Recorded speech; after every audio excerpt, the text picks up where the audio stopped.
Hola, everyone. We're going to be joining Brian Sweet's space tonight for the annual community Twitter space. Well, let's join and check in on the lads and ladettes. Moving, it says we ain't moving. We need containment. It says it's got a firmament. It's impenetrable. It says we're pressed underneath the seal and holding water and stuff. And I don't know, man. It seems like the Bible and that it's given a pretty good description of. Can you hear what? Like, can we hear if they think which it when it in a studio? No, that's what you said. No, that's what Dustin said. No, that's what you said. No, actually, Dustin. I don't know if he said it was a studio or whatever, but he's got questionable things going on. What's up, Alan? Yo, what up, G? What's going on, brother? What's up, bro? Doing the community space live session via your guys' space tonight. Nice. Came through. Oh, nice. That means we need to get rid of Sydney so it's not. Shit. Man, there goes the show, man. There goes our entertainment value. That's cold. Yeah, there goes the neighborhood. Dude, I heard somebody talking about motion. Uh-oh. Somebody muted somebody. I wasn't muted. That's my bad. I heard somebody talking about motion earlier. They say the old glob was moving, did they? Yeah, that's what that's what Dinosaur Boy thinks. Did they say they had a first order measurement of that, or was it just via transformation through assumed velocity vectors? I can answer that. I think it's a trust me, bro, on this, but I'm gonna go with the latter on that. Yeah. I want you to answer that, Sydney. Yeah, so according to Ken, first and second are the same thing because you can measure and then you calculate, and that's the same thing. He just admitted that, right? That's a really cool thing. Stop being retarded, Sydney. Yeah, you guys see why I don't talk to this dude. Zero tier dog shit. Just immediately started talking about what somebody else said. He was like, I got an answer for that. I'm going to be a little smart ass. Why do you care what first and second tier? Yeah, because one is a representation of reality. The other one distorts reality through mathematics and says that that's the actual representation when it's not. Oh, shit. You got a big beef with Ken over here, huh? Yeah, so let me go ahead and explain how he's serving me up as saying that second order measurements are valid. I was asked, how do I measure the surface area of a square? And I said, well, you can measure the two sides and if it's 10 inches by 10 inches, then it's 100 square inches. Yeah. He said, yeah. But how do you directly measure surface area? And I said, well, you can just lay it out, mark off 1 inch grid this way and a 1 inch grid perpendicular to that. And then you can count, you can actually measure, that way and show. I said, but it shows always that, you can use that length by width calculation to show your surface area. And I even gave an example with a triangle where if you want to know the surface area of a triangle, that you can take another triangle of the same size, put it up there so it's a rectangle, get your surface area, and then divide it by half because it would be exactly half of that. And so they said, oh, so second order measurements calculations are just as valid. And I'm like, it's not the same thing though, Dude, and I gave it's him an example. not even analogous at all. That's the same DS argument that Peter was trying to do to Pizio the other night with the same exact thing. We're talking cause and effect to the measurement, dude. Like it's we have the ability to measure velocity using the phase difference in light proportional to the square of the distance in the phase. Like it we have the most precise form of measurement for velocity. Well, without doing a transformation, because this is like a second, like this is like the actual feature, right? We're making the actual measurement of velocity, no corrections, no reference frame transformations, right? You can derive it from an equation with a V over C relationship using a preferred frame to make the calculation that all motion is going to be relative to, right? So that relationship there, when you have that constant for C and you have your velocity and your V over C, that relationship is the first order. That's what we're talking about. And you can measure that difference in interferometry through the fringes. The distance in the fringes is proportional to the square of the square of the fringes is proportional to the velocity that's measured. So when you talk So about we can calculate stuff.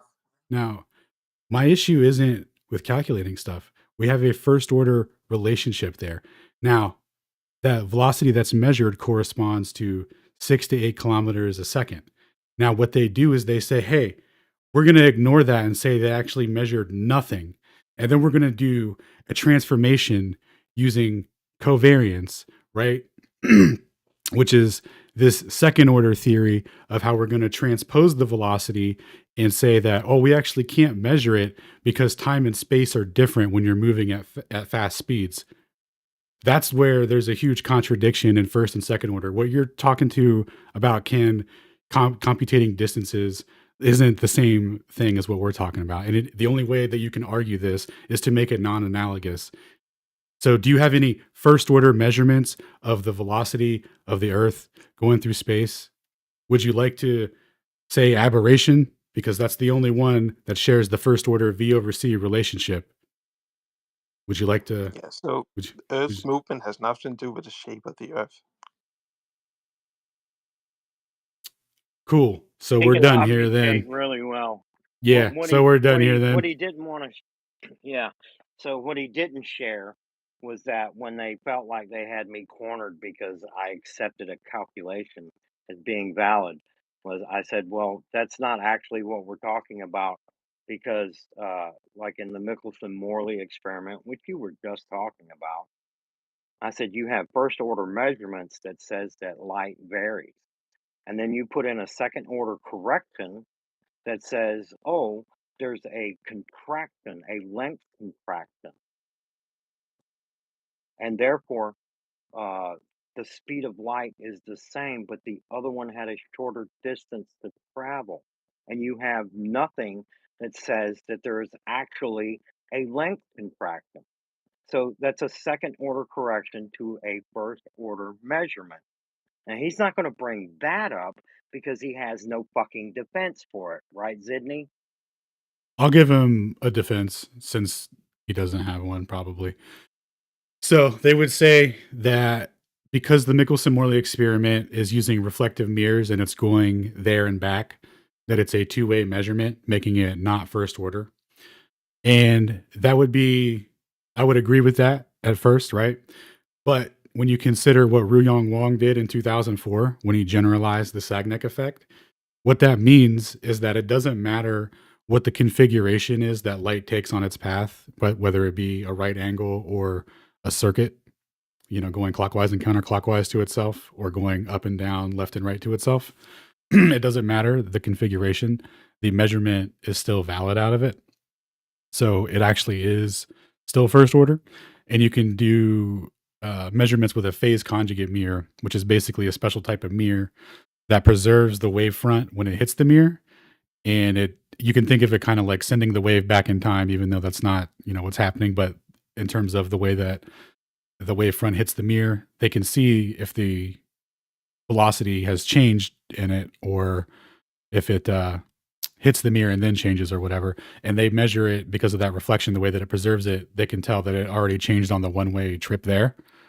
So there's different ways to, verify that Michelson-Morley and any closed loop interferometer are also all first order measurements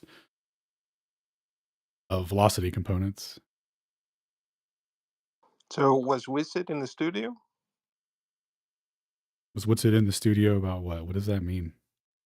The 24-hour sun. No, he went and saw a 24-hour sun. Okay, cool, man.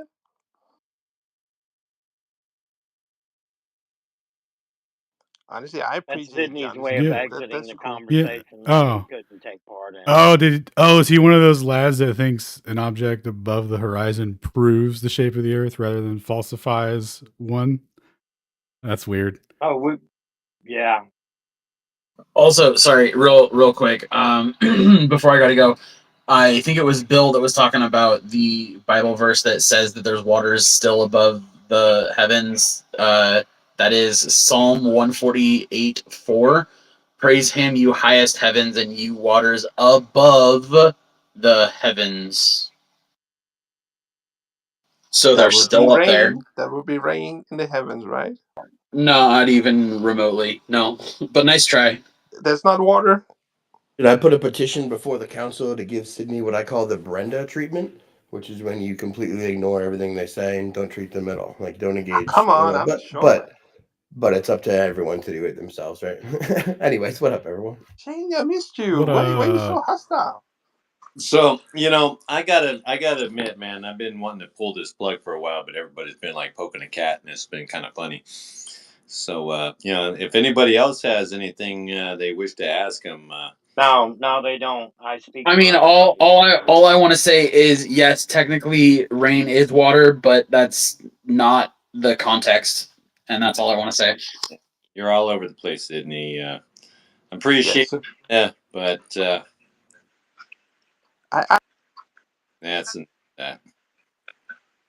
So I wanted to say that the firmament is also called the heaven, and the heaven is also called the firmament. So the two terms are synonymous.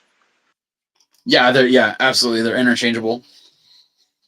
Well, he agreed that the stars are in the firmament, and then he said the firmament's 323 light years away. Well, I just wanted to say that I had never seen anyone intellectually get whipped like a dog as Sydney. Yeah, You don't hang out. You don't hang out around here much. You don't hang out around here much anymore, do you, Brian? Because he does that every time he's in here. He gets that every time he's in here.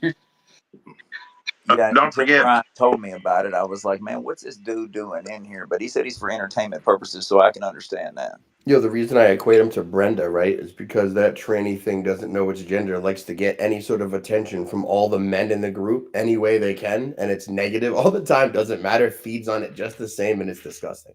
So that's why I equate him to that. Just saying. Wasn't there a Stephen King movie about that?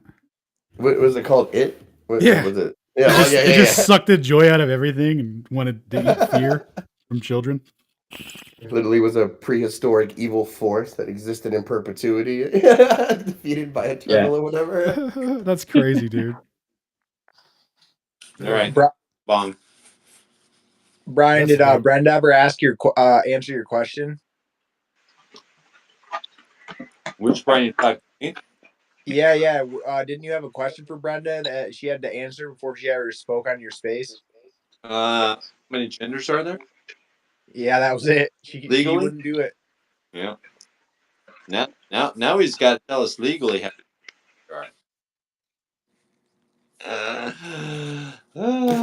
To publicly disagree with Israel in order to speak here. Whose game? Anyone? All right. Down with Israel. I think we pretty much all already do that, don't we? Speaking of That's Gaza, why I thought it would be a good determiner. Speaking of Gaza, did you guys hear about the triangle fight Shane got in the other night? No. The Gaza triangle fight. Anybody see that meme I shared? It was the devil's greatest trick was convincing the world he wasn't real, but he is real. Oh, Nobody that's a got good it? one. Nobody That's a caught good that? one. That's some Ocean's very good, 11 Cam. shit. I saw it. I gave it a like. You know I gave that a like. But he didn't repost it, so now you guys aren't friends in this beef. So. Sometimes I repost stuff because, Sometimes I only like it because it's not good enough to be reposted, Brian. I got to keep it low key, man. I'm running from the Jews. Yeah, you are, dude, at like all times. They're on me, man. I got to talk in code. The guys with the little hats are on you. Got to talk about pizzas and pre-baked dough and stuff, and how long it would take to cook them. Oh, dude, did you see the pizza meme where it was like, boss, this guy just ordered 6 million pizzas. How are we gonna make all those pizzas? We only have 4 ovens, boss. He's like, all right, here's what we'll do. We'll take pictures of empty boxes outside put together, and we'll say that we made the pizzas. We'll come up with legislation to enforce the story that we made the pizzas, and anyone that questions whether or not we made the pizzas goes to jail. We'll make Makes total sense. Oh, I'm dying. That sounds familiar, guys. We'll make legislation. Yeah, like we can't. Dude, you know Guys. what's great is sorry, real quick. Up until recently, that video was on machinima.com, which is like a gaming thing for like very that's so fun. They didn't even get it. It's hilarious. They don't. It was up there for years. Oh my goodness. Hey, you answered my one question I had for you on Wong, because I was that was something I had a question for you about. But the other one was um can you just briefly describe how he measured velocity against absolute space? Yeah. So their conceptualization of linear motion and being able to not use light to measure it, meaning if you split a light beam such that it completes a circuit and comes back on itself, that it'll be out of phase in proportional to the velocity that caused it to be out of phase, right? Now, when they did Michelson-Morley, they predicted that it would be out of phase by a specific amount that would be proportional to 30 kilometers a second. Because remember, in their philosophy, in mathematics, their velocity is mandatory of 30 kilometers, and they knew that they could measure light and they could use this fringe shift pattern relationship to get a velocity out of it. So when they took the measurements, they didn't get the measurement that they needed. They got a much lesser value, but still higher than what was considered to be like experimental error.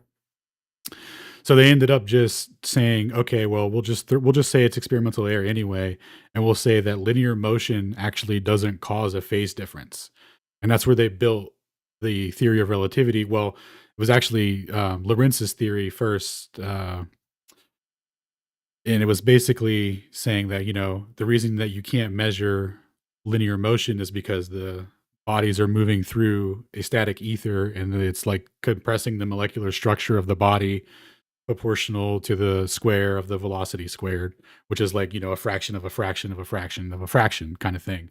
So that's where they get like the time dilation gamma factor that was originally link contraction and time dilation due to ether compression, essentially. Now, Einstein came along and was like, well, we actually don't need an ether. We can just say that time and space are not absolute. And because of that, all motion is relative. And because all motion is relative, it'll be independent of the light motion, or I mean, it'll be independent of the speed of light. So you won't be able to use light to measure linear motion. So they built this whole framework on it and described it in a way that basically says that there will be no phase difference produced in a split light beam that's moving in a straight line. So Wang, using a parallelogram configuration, which I'll put up in a diagram here in a second so you guys can see it, it was configured in such a way that the bottom part is stationary and the arms leading up to the top of the parallelogram wiggle back and forth, so they would cancel each other out, so there's no motion there. And then it would just be the motion of the top part. And what he did to derive the fringe shift pattern for this specifically is he used the total length of just the top portion of the fiber optic cable. Now, some people will say that, well, this measurement is with respect to the apparatus that's stationary in the lab frame or whatever. Now, if that were true, you would have to derive it with the total path length. There would be that would change the amount of fringe that's measured in that linear portion drastically. Like it would be a different measurement.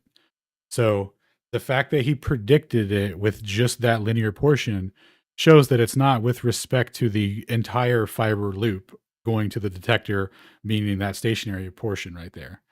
It's what's happening is when that fiber is being moved, you can think of it like a snapshot is being taken right there. And then as that length is moving to, its new location, that the entire length of it is being preserved. So instead of being in the same spot, it's now like longer essentially, right? And now that it's longer, light had to travel longer. So light somehow is like preserving this reference where the origin of motion started to where it ended, and it's measuring the timing difference proportional to that velocity in both directions, going with and against the motion. And they say that explicitly can't happen because otherwise that would mean that the Earth is stationary, or that would mean that the Earth is moving at 6 to 8 kilometers a second, which isn't tenable for their mathematics and philosophy either. Damn. I'm glad I told him short description. No, I'm picking what you do. Nice fucking breakdown, dude. And Shane, since this is recorded and y'all are getting it, can you just verify for me? I was arguing with somebody about your model that you created, and they were saying that you said it was a flat Earth model, and I said no, it is not a flat Earth model. It is a model of what we see in the sky. And they seem to disagree with me that you had said that it's your flat Earth model. So I just, for the record, I want you to tell me what your model is of. Well, yeah, it's specifically to show celestial phenomenon, right? That was the whole point of it. It's what attracted me to it in the first place. And the reason I called it my model, dude, right, was because it was a joke. Everyone who knew it knew that it was Bislin's code from the beginning, which I had used exclusively, talked about, brought it up on streams, emulated, used in presentations, talked about incessantly, brought into Glober servers, mentioned all the time, disagreed with, talked about light rays like constantly. And then finally, it was like, screw it. Oh, he says it's public. I'm just going to use the public code, tweak little things. Guess what? Now it's Shane's FE model, tongue in cheek. Haha, off we go. And the Globers were like, oh, he stole it. Oh, we caught it. We found it out. Oh man, he's so like it was the funniest investigation ever. But yeah, like it's not a model of anything on the ground. It literally only specifically models celestial phenomenon, and literally it only models the sun and the moon, right? Specifically, it doesn't even really emulate stars. It just does like a star net webbing and loosely points to how it would work for each observer. So really, the best part about it is that it shows accurately, right? The sun azimuth and elevation for everywhere over Earth for every observer. So Thank you. yep. Dude, some of my best clips come from Ken prompted reactions or Ken prompted answers. Really? Same. Yeah. 100%. Well, I'm glad I'm helping. But yeah, I just it just what really pisses me off about it is I'm expected to defend you. And Dude, the post I I'm made glad about to. it, the post I made about I'm it glad. specifically said don't do that. It said direct all that to me. Like no one take any heat. That's also whack. I was like, I don't know, you better ask Shane about it, right? That was my whole intention to put my name on it like that, to be like, you better ask that guy, bro. Right? To have no one else have to be responsible for any of that bullshit. Sorry to interrupt you. No, I understand your point of view. I'm just saying it bothers me that they feel like they can come to me and expect me to defend you. And while I'm willing to defend what I've heard you say and what I've heard you claim, you know, I don't know, man. I just, why can't they ask you? You know, Because they're it's afraid. yeah, Because they they're want getting Because then me. rational, they'll get coherent because answers. then they'll get the answer. And they think that if you have a lack of an answer, then that means that whatever Shane says must be wrong if you I know can't repeat it that's exactly verbatim. And they're always like, well, what about Shane's this? And what about Wiss's? Ask them. If you have a specific question you want them to answer, ask them. They're scared of you, man. Anyone take you up on that map challenge there, Shane? Or you still got that open? No, I got one. It's a long way. It's Mord one, dude. Which I'm Shout out probably to gonna have Morty. probably gonna have a good discussion with my buddy. He's gonna try and trap me, of course. I don't know why you would have taken it, but he's got to have a reason, so I'm willing to hear him out. I think it's gonna be good. They're probably gonna say, I think they stick in their little Discord thing and come up with new things to come. Now they're going with jet engines. Come up with that's gas pressure contained. What? Is that what they What? workshopped? Wow.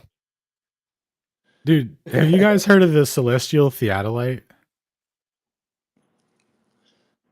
This is fresh off the press, dude. When you get the new proofs and nobody's ever thought of it before. Well, dude, hold on. I think I shared it earlier. That's okay. Reshare it. I'm gonna go get it. I don't even care if you tag me in it. What is this? A celestial theodolite. Dude, so check this out. Let me pull it up real quick for you. It already seems impossible on the presentation name. Oh, dude, this is badass. So our boy Dr. Mike Heffron, who former Glober, right, was like, you know what? I'm gonna test this flat Earth thing and see what's good. You'll never believe what his measurements yielded and how he did them. Which it's gonna be awesome. He's gonna do a breakdown on Sunday on Globebusters. But also before that, if you want a little sneak peek, a little preview, Taboo Conspiracy made a introduction to the subject, like a recap kind of summarization of the key points in a 5-minute summary in his recent video today. So I put a link to that up into the thing. So definitely watch that at some point. And then it goes over Pizio reading the document at the end. But basically what he did was he took the elevation angle from where he's located to Pikes Peak, which on a flat Earth comes out to be 2 degrees and 31 arc minutes. The globe predicts that it would be 2 degrees and 17 arc minutes, something like that. And due to refraction, which makes up the exact difference, they say that, okay, that's where, that's why it's there, right? That's so they're making they're extending the radius, right? So Mike had the idea to use the occultation of a star behind the mountain to see if the elevation angle was true or not, because if it's refracted, it's not going to affect the star, and also the star is going to be in a different location due to refraction as well. So when he's looking through the eyepiece, what he shows is that the angle of 2 degrees and 31 arc minutes that is going to the top of that mountain occults that star, and that shows that that star's angle is truly at 2 degrees and 31 arc minutes. And if you were to place an observer at the top of the mountain, it would not adjust the telescope at all. It would have the same angle to that star, which is impossible on a globe. The globe predicts 2 different elevation angles for that, and also refractive conditions. And the only way to get this to match up is to go into stellarium and turn off refraction, and then it works out. And then you could place the observer on top of the mountain, and the elevation angle is the same. This is a complete refutation to the globe. It just needs to be repeated a few more times in a different spots, but the fact that these angles are the same, that's impossible on a globe. Dude, that's fucking huge. Right? Genius. That's fucking huge. Oh, dude, it's BIS, bro. It's so good. And then so we brought it up on TikTok last night, and this guy was like, let me calculate that out. And shout out to him. His name is 8 inches per mile. He was a good lad. He calculated it out for us live to make sure that Mike did the math right, because he was going to, try and get us on that. And he got the exact same angle for the predictions. It was just like, well, maybe stellarium is wrong, Yeah, And dude, it's the way like, he went from it was like super incredulity to, well, that can't possibly be, to actually doing the math, drawing the same conclusion, and then going right back to incredulity, going, well, he didn't measure this. You have to show me that he measured this. That would be something. And then just like dismissed it. It was like, okay, Hat legit. tip to Dr. Mike, who has people checking his math for him, right? Yeah, I was like, dude, congratulations. A dude on the internet checked the PhD's basic trig. We've established something fantastic.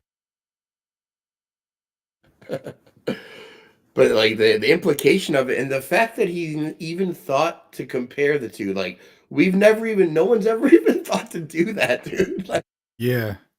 So if you're on a globe on the ground, the angle that would um, be hitting the top of the mountain, you would be at 2 degrees 19 arc minutes. And then if you were on top of the mountain looking at the star, your angle would be 2 degrees 46 arc minutes. And dude, the best part, sorry. Yeah. No, you're good. It's a complete zip up, dude. Yeah, the best part about it is that like they can't use refraction because it would have to apply to both, and it can at least specifically would only apply to one. So it's like it's almost like he handcrafted it to be irrefutable. It's kind of crazy. Yeah, arc seconds would be kind of small, but arc minutes is that's a Well within his air tolerance too. yeah. Right? He's 50 kilometers away, and it predicts that difference. So he goes to the top, literally in the observatory, right? Makes the same thing. Oh, look, it's the same. It's the same exact measurement. Was this on that TikTok thing you were doing last night? Yep. Yeah. Was it what was it early on? Because I was listening to a lot of it. I didn't hear. No, It was towards the end. Yeah. Yeah. We had to get through the optics thing because Shane was getting into a triangle fight with the boys. Dude, that was going on. Yeah, we got some dude. We were trying to. They challenged the geometric principle of the Pythagorean theorem to get the distance to the horizon on the globe. It was the craziest thing I've seen. They were like, and then their final gotcha after they didn't know what it was and had to look it up and figure it out. And then did the math was like, oh, there's a final subvariable here, this h squared, which is the observer height, right? Like, well, what can you tell me about it? And I was like, well, you don't need it. It does simplifies out. The end is, 1.225 times the square of the observer's height in feet. That's what it is. He was like, yeah, but why does the h squared not like matter? Because it's negligible. He was like, no, it's because it's so small it doesn't matter. I was like, yeah, that's what negligible means. Then he was like, ha, you didn't know that. Like, we win. And we were like, whoa, is that your whole point, dude? Like, okay. All right, dude, next. Let's go. Have you heard of a celestial theodolite? Didn't dispute the calculation. Didn't dispute the application of the calculation.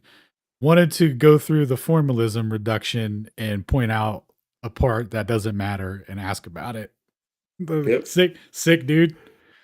Like, I've never been in a triangle fight before, but I guess that's how they unfold, right? Yes. Well, that answers my question. I was going to clarify that that would have to do with the horizon, right? Yeah, because like the foundation of our position really, right, is the optical equivalence of living on a flat plane and having a distance to the horizon based on, say, visual acuity or the diffraction limit being, for a 6-foot observer, 3 miles, right? 2.9 miles using the radius criterion and the basic parameters that we usually throw out.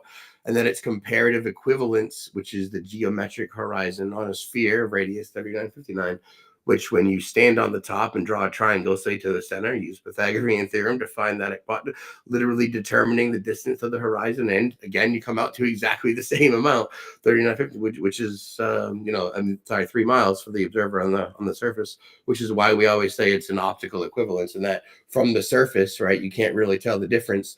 Keeping in mind that the equivalence of a parabolic curve and a linear curve and a circular curve would appear identical up to 100 miles on the surface, which is why we approximate it with a parabola, a circle, and why we approximate it linearly. But yeah, we're going into that.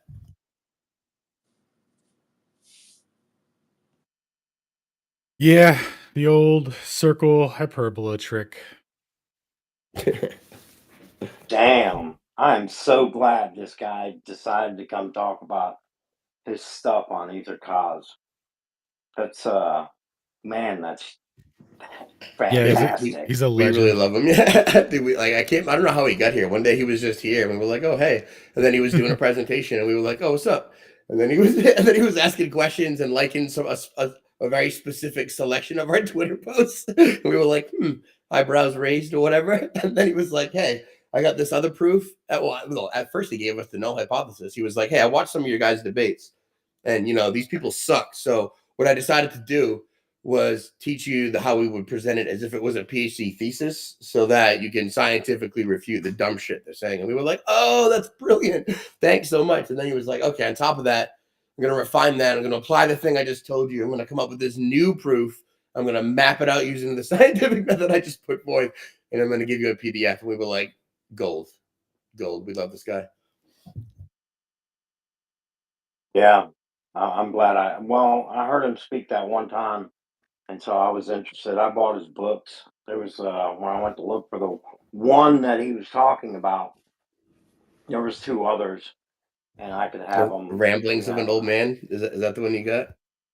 Yeah, it's well, I can read you all three titles, but yeah, there's one's on 17, the number 17, and damn, what he was talking about. Oh man, scientific method and something else. Let me see. I got them right here in a stack of books that, yeah, Ramblings of an Old Man about the prime number 17, uh, Ramblings of an Old Man about the scientific method, Oh, he's got like a and then, series of ramblings. I didn't know that. yeah, and then the Luminiferous Ether. Oh shit, nice. So Yeah. yeah, he was. I was impressed the first time I heard him, and to have him actually take flat Earth serious. He did say it in one where I think somebody brought up the fact that we're flat earthers, and he said, "No, I don't need to make judgments based on that." He said, "I'm willing to consider things. You have to be Oh, I willing to think consider." So I yeah, think I think he's considered and made up his mind because nobody asked him or convinced him. But I think he came out and said it. I don't know if it's public or whatever, but Yeah. I don't know if he's ready for backlash or whatever. But he was pretty complacent with it. So, well, maybe we should ask him first. oh He shit, what? it is recorded. Bro, he's okay with it. Yeah, he's completely out of the closet or whatever, so to speak. Yeah. Who's that? Who's that? Is he Dr. is he Michael. retired? Yeah, right. I think he's Yeah. even working with Bennett on something. They're getting together and doing cool shit. I think. Yep. I'm not sure Well, what. what?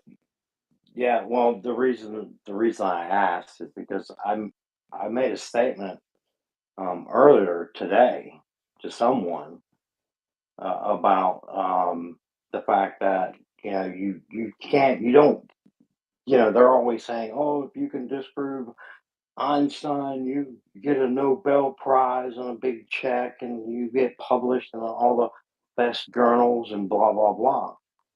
And then I don't well, no, there are people who are brilliant and they're drummed out because they go against the narrative.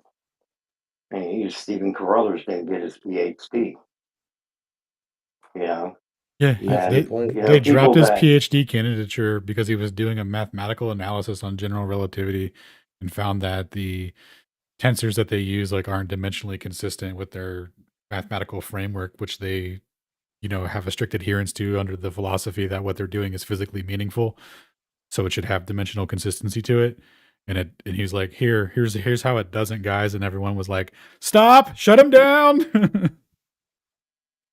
yeah, and Yeah, so I basically just said that anybody that speaks out gets drummed out, like Houghton Arp and Stephen Carruthers, and I said the people that speak out are almost always retired, yeah, you know, definitely. I because make that because distinction they're a not lot. be right. Their views, their public views, uh, are consistent with what they want because they have to be employed. That's what they studied for. That's what they went into debt for to get that education. And so they can look around, they can see, they can they can smell what's cooking. And so when they retire, they're a lot more flexible, I think. And it just didn't surprise me that he is in fact retired. I didn't know if he was, but yeah, Yeah, when you yeah. finally That's can when just give people them are the free to finger. be themselves. Yeah, Right. exactly. And also, when people like actively deter you from the truth or like threaten you to remove the license that you barely hold valuable by not going towing a certain line, most intellectually curious people immediately toe that line, uncover that, leave and go investigate the shit out of that. Like, what? What do you mean I can't? I'm gonna go look right now. Like, most people will definitely. It's like the stride that I've had when someone's like, "Don't look over here." They're like, "What?" Or like, when they ban a show, they're like, "Oh, everyone's gonna go watch that show now, right?" Like, that's just what you do. Yeah. Well, hat tip to you guys because I'll be honest. Yeah, over there in Ether Cause, I love going over there. There's what we got, Toby.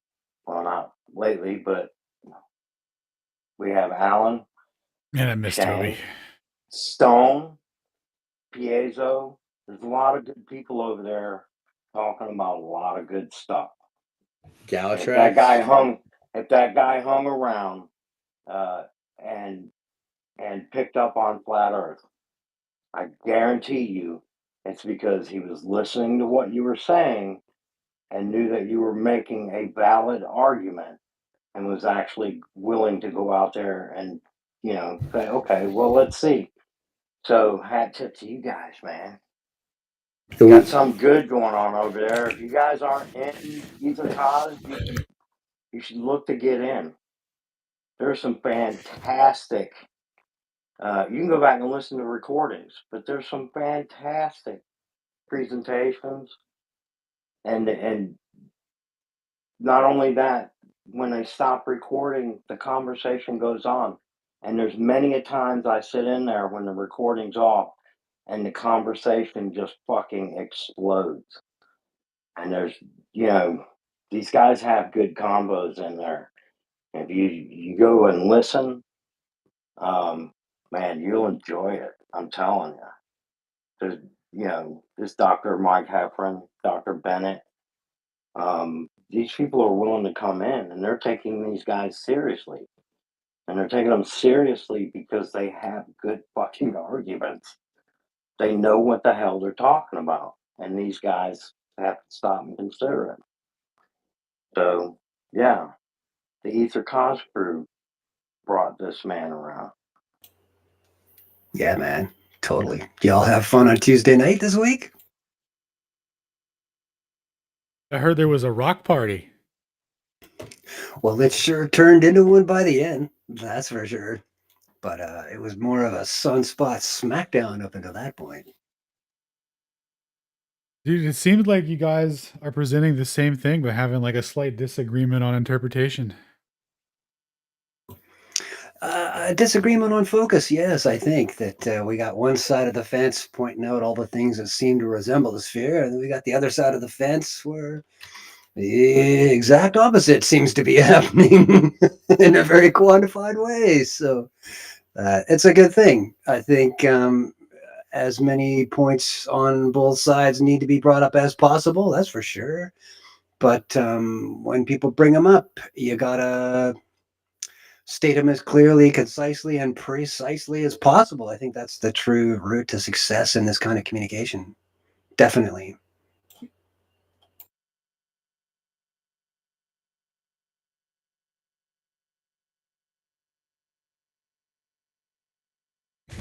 So you know what else I was thinking about, Ken, is that not one time did anyone ever ask him about this globe belief or try to pressure him or try to talk to him about the curve or try to like approach him in any way. It's almost like nobody had any interest if he was a glober. And I think that probably had a lot to do with his eventual like, oh, maybe I'll look into it because nobody like the least interested you are, right? It turns out the most effective it is for some reason. And It was in those the terms. longest game of hard to get we've ever played. Quite.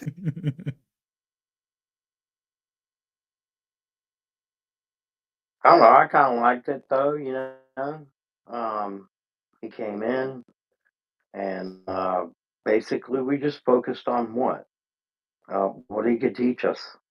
we were willing to listen to him and learn from him, and then we didn't attack his cosmology.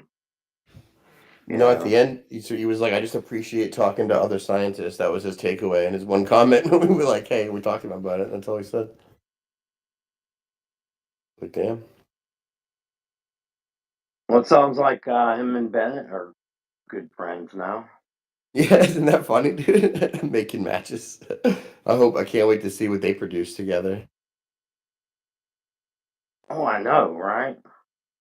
That would be weird, though. I'll be honest with you. I've kind of accepted Dr. Bennett's, cosmological view because it's, Well, yeah, you but here's know, go dude, ahead. like from us, it'd be hard, right? From someone of his own demographic, let's say, who on the inside, right? I think that would be a whole different ballgame. I think the way that Bennett would come over to the position would probably be through light persuasion from Michael. Yeah, that's why I think it's weird because I have the thoughts that it could happen, Yeah. and nobody really asked him to, and nobody pressed him on the fact that he thought it was a ball. Everything was focused on what we believed that was a light. He had the firmament, you know. I mean, it's a weird view for me, but somehow there's a firmament around this globe Earth that doesn't move, you know. So yeah, I mean, there's a lot of similarities. So I think the way you handle it is nice. Somebody who's legitimate and willing to talk real, um, and you don't crush them on their beliefs. You just okay. You are whoever you are. I'm not going to concentrate on that. So yeah, man, it's perfect. It's Perfect. hard. It's hard to be critical of the people who come in and immediately like are genuine, start providing you things, doing research, finding books for you. You're bringing you like helpful presentations and pointers. Like, how can you not be respectful and like gracious, right? Like, oh, thank you for that. Like, then why would you then be like, oh, you know what you should do? Look at the horizon. It's not curved. You idiot. Look at a plane. You've never seen it. Like nobody ever cared. Nobody ever said that to Robert Bennett either, right? No one cared from the first time that he went on in the field, and people in the comments were like, "Smack him, flat smack him." Which it was like, no, we're gonna talk about the ether and all the many things that we agree on, and this cosmology, geocentrism, how it all matters, the lies of main cosmology, the failure of the Copernican principle, the literal drive of philosophy and science, like all the things that are the main deterrents of the things that follow. Like if he gets through all those, like honestly, who cares if he thinks it's a globe or not? So many of the tenets we agree on. Yep.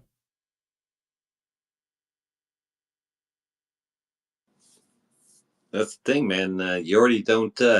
If you don't think we're moving, man, that's just one of the three things that I care about: curvature and gas pressure. You can get there. You can get there. There's probably something Well, to be said for people who all think that they know that they're at the center of creation and that they're not spinning through nothing, floating in non-meaningful non-existence, coming from a galactic fart of cosmic insignificance to be sprayed across the unicorn of other insignificance blasted through infinite space. Like something about those people that just have more genuine interactions. That's all I'm gonna say. I heard gas pressure. I heard gas pressure. Any evidence yet? Any ops? So far, we got a jet engine, and a fan. That's the best they've come up with. What does that mean specifically? Some dude posted a jet engine hitting a what is it? The exhaust barrier. He's like, that's pressure. That's gas under pressure. What? Yeah, not even kidding. Dude What? fought too. I've had them use a leaf blower with me. Leaf blowers I'm will gonna tag it up top for you. gas pressure. Yikes. Dude fought for it, man. Hard. Did you guys see Yo. any other Globers besides what's his face? Who didn't matter? Down here in I don't know, just the Globers. I don't know, man. They seem to be scared. We got Mr. Lurker down there, Concave Cellular. Uh, Nah, we're fine. yeah, No offense. I get you. I feel you, man. He would just tell you to watch a video anyway because he can't explain what he believes in.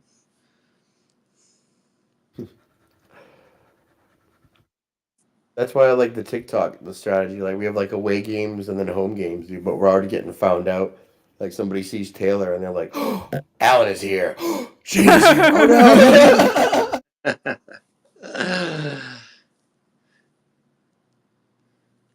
Like Yeah. right when you feel safe, like a shark fin popping out of the water. What was that? He bounced somebody, and Taylor's all. Do you feel like that give you a lot of testosterone or something like that? Yeah, that was great. Yeah, that was epic. That was good. Oh, he bounced sacred at. That's right. That's right. Oh, these people get so emotional. They cry if you bounce them or mute them in any way, shape, or form. Yeah, but like so all the Globers on X kind of like they don't come anymore. They just do their own little thing and they just avoid all of us. Although I think aren't they doing like a avoid us February or something? I'm not sure what's going on, but I've Oh, seen dude, many they're of on their posts. strike.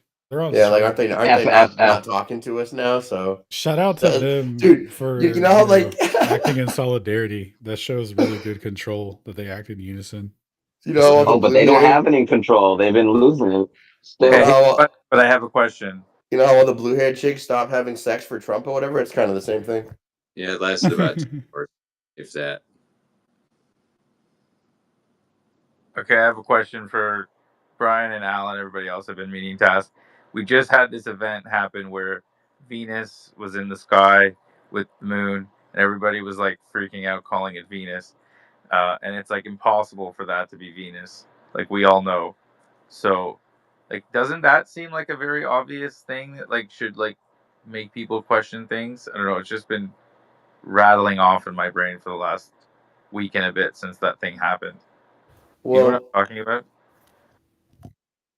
Yeah, you want to take this, Shane? I don't know anything about stuff in the sky. yeah, no, I was gonna say like I don't know specifically what you're talking about, but what I do know is a recent realization that like no matter what, like, everything in the sky specifically, but everything that we see, people are convinced it's because we live on a globe. So they'll take flat Earth geocentric observe phenomenon that can't happen on a globe. Like see too far, retrograde, ridiculous patterns that aren't perfect ellipses, right? And they'll attribute that to being, well, that's because of gravity and it's on the globe, and it's the exact opposite, right? Well, that can't happen because of this, and that can't Well, happen. So, much so I think, simpler I thing, think, so I think your question is why don't people notice? It's because they don't understand how breaking that would be to the model, right?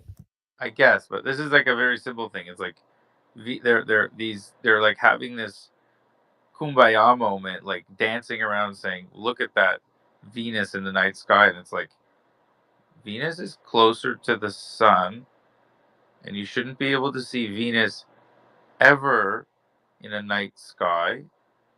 So like how like I just that's the thing that I don't get. Well, I mean, it makes just as much sense as, well, I can see Mars because the light from the sun is going 73 million miles longer, bouncing back through the empty space off the vacuum, off the dirty, non-reflective, non-verbose material to show and light up the sky over there, right? So, I mean, I think Dude, what you're asking is like, you know what I mean? they It's got like us well so good yeah, with that one. if I'm seeing a night sky, then I'm facing in a globe model away naturally, like I'm seeing the night sky, so I'm not facing the sun, and Venus is closer to the sun, so I'm not facing in the direction of the sun. How is it possible to see Venus? Like it's just ridiculous, and I don't know, it's just wild that like simple things like that. Um, Isn't that like an old Eric Dubay thing too? Like way back? I don't know, but the event it just happened like 10 days ago. There was this, this massive star, like what they call, this massive luminary tracking the moon. Everybody's like, it's Venus, and I'm like that's not Venus. Like, like even in your model, that's not Venus, right? This was like 10 days ago, and Wait, everybody. so what was it? I think they said it was Venus. Actually, it was Venus. I'm just looking it up in my astronomical software right now, guys, and it Yeah, happened around the 1st of February, and that's right around the new moon. So that's when the moon Yeah, is near no, the sun already. that you can't see Venus in the night sky. But that's the point. Is it wasn't actually the night sky. It was late in the day sky No, when the no, moon is just approaching the sun or just not passing the sun, and then not where I just was. to the east of all that. I mean, I'm Totally looking at it dark. from the south. Why are you talking, man? I don't fucking get that. Can you let me speak? Is this possible? Can you hold on to your impulse, or are you just a child? You're Like, literally. try taking in some information instead of just blathering the whole fucking time. Is that possible for you? Would that be all How can you right? tell me about what was going on in my life? I'm telling you, it was a guy. Because the sky is the same for everybody, the same time of night, the same time of UTC, the same day. The sky, the positions, the things in the sky are the Are same you? for Are you everybody. I was trying to fill you in on that. rotating Are you still okay on that? guy, a rotating, spinning, spiraling guy? No, I'm just talking about what we see in the sky. It doesn't matter who I am. Can you take in some information? Just hold your mouth shut just for a couple seconds and I'll fill people in. Is that possible? We could get there. I appreciate it. Seize the power, Water. Shut your yap for a second. Let me finish what I'm saying. Then respond afterward. Anyways, back to the story. This was around, let me hit February 1st was when the moon and the Venus were conjunct. And for me, they were due north at a time of around 10 to 4 in the afternoon on the 1st of February, when the sun is still way up in the sky, but you can see the moon just at ever tiniest little slice of it right next to Venus. So that's not seeing Venus at night, that's still seeing it in late afternoon. And they were in the same part of the sky together because of the phase of the moon at that time of this month being the first. Now we're still 6 days from full moon, so you can tell that's 2 weeks apart roughly from the time at which we were talking about this thing happening. And that's exactly why they brought it up. This is they just don't understand astronomical position.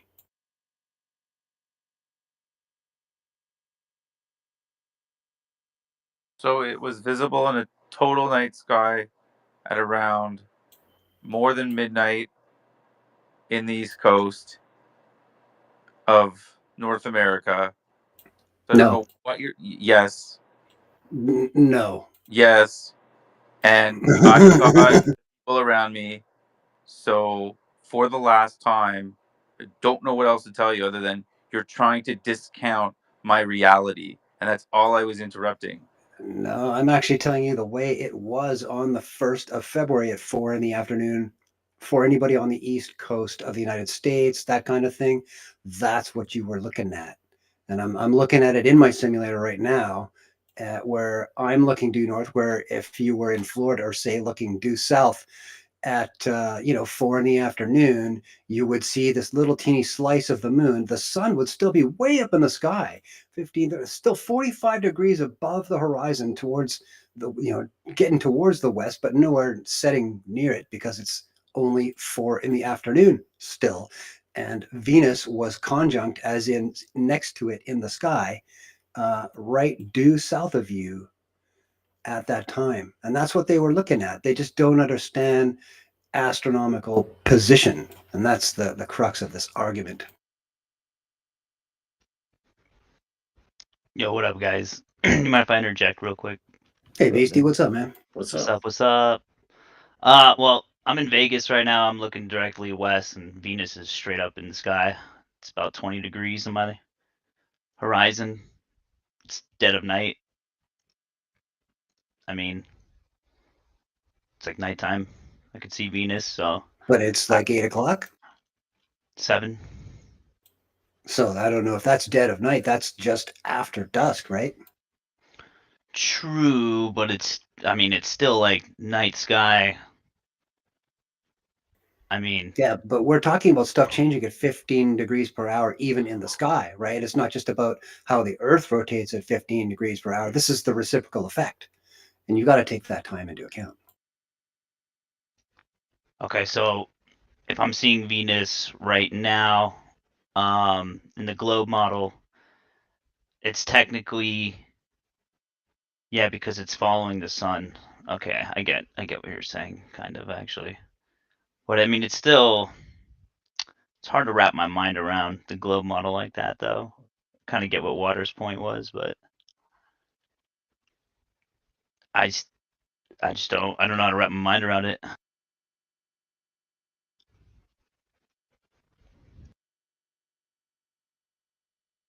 All We're right, gonna I'm just need actually. we're gonna need a I'm diagram, just Stone. sorry, Alan. I'm You're just good. yeah, really should get you a diagram. I'm just changing the observer position in my software. I'll tell you what it looks like to me that you're seeing. Give me one more sec. Oh yeah. I can give you my exact lat long real quick. Hang tight. Are you talking about your laddie and your longy? Is that what you said? My laddie and longy. Yeah. I like how you abbreviated by making it longer, Alan. It's a skill I greatly admire.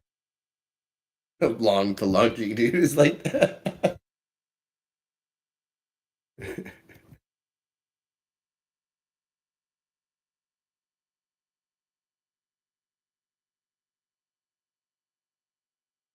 Well, at least, guys, we can rest assured that it's super bright and has apparent, 4 point whatever magnified luminosity because it's got it's got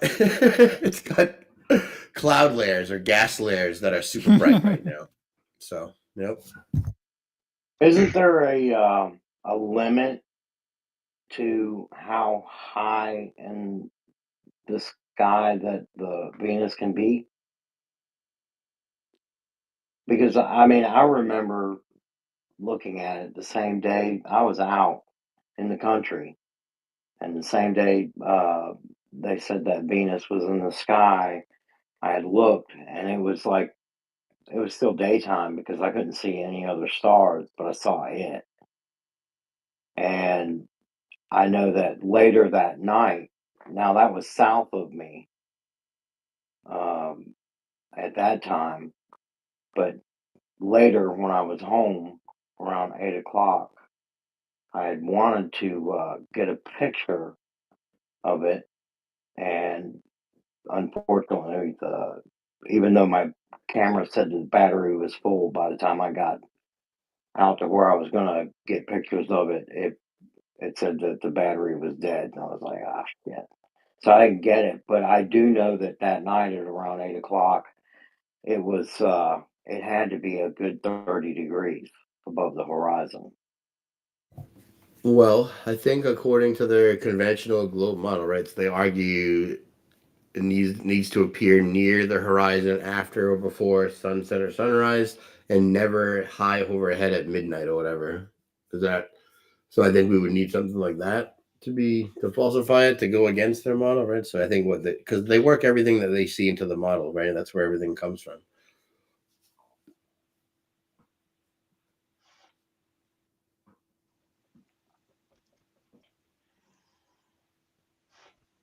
No, you first, Ken. I saw that. Okay, Beastie, I got you lined up in Vegas for tonight, and the time of this observation would be 7 o'clock precisely. Your time, sun, is indeed set by Yep. about 45 minutes ago, below the actual horizon, and probably an hour ago for you, with some mountains in the way. Saturn is just above, south of west, and then Venus above that at about 32 degrees above the horizon, just south of west by about 20 degrees. And for you, the moon is actually over in the east right now, isn't it? Almost It's just almost south directly of the overhead. east. Yeah, Yeah, it's up at almost. 62 degrees above the horizon, right? So it's up there, but not directly overhead, because 90 is directly overhead, right? Yeah, almost. Yeah, almost. But So it's about 62 for you right now. see, But I Just don't know give it how to Venus, a wrap my mind around that. It's but so. Venus for you is in the sky about 32 above the horizon, about 20 degrees south of due west, which Yep. is, and it's going the same direction that the sun just went towards where it disappeared on the horizon, right? True. So that's very possible. I mean, that's literally only 35. No, wait a minute, hold on. 15, 30, 15, 30, 42 degrees apart, like counting the sun up to Venus. They are observationally in your own azimuthal grid of vision, 42 degrees apart in the sky, which isn't a whole hell of a lot. They're actually pretty close together still, the Venus Still and the pretty sun. close. Yeah, Venus Yeah. usually follows the sun anyway, But so it's Oh, they absolutely follow the sun because they're on the yeah. same ecliptic. That's the whole point. Why they globies are talking about the solar system. And my God, what are the odds that all of these planets, except for Pluto, are all on the same plane ecliptic moving around the sun? What are the odds, hey? I mean, when we talk about molecular science and the quote Rutherford Bohr model, they always show us these probability clusters of where the electrons can be found. And they're all around the quote nucleus, aren't they? You guys have all seen these diagrams since we were born. You know, the cheap ones with just 3 electrons flying around on 3 different angles. But then now they've got all these cool modeling systems where we're looking at all these clouds of possibilities of where the electrons could be. But okay, well, that's the nano, pico, whatever, femto, small scale, quantum scale. What about the macro? What about the giganto scale that we're supposed to be members of? Why doesn't that theory also apply? And if it does, what are the odds that all 7, whatever, 8, 9 planets are all going to be flipping around the sun, nowhere near each other, all on exactly the same plane? What are the odds of that, eh? And if you be quiet for 2 seconds, like you were asking Shane to, someone may be able to answer you after you've said what are the odds Yeah. about 7 times now. Now's your turn. Thank you. And I'm going to keep it really short and simple because I'm not like big sciencey or anything like that with you. But the odds are the same as they were 2,000 and 4,000 years ago when they were doing astronomy then, and they were doing it off of a flat Earth map. Because the original, the first map ever to be done with all the stars and everything else was on a flat, non-stationary plane. That's the original one, and you've built one off of that one. So there's your answer, and there's your odds. You quantified nothing. How do you know that's the first map ever done like that? And what does the I don't motion need of to the plane have to quantify do with it because there's all those maps throughout, so all the civilizations, and all the history. Why do I need to quantify anything? You're the one with the burden of proof, not me. You guys have the same position. Who are you arguing with? Yeah, I'm All really not sure right. where she's going with that.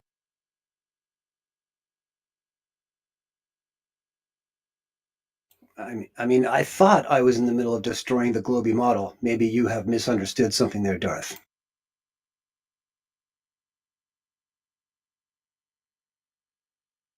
Oh, I didn't think about that. Okay, I usually friendly fire by mistake sometimes too. It happens. Sometimes I just swing wild. Yeah, sometimes I get it. Listen, you're in the trenches. You don't know. It's cool. I get it.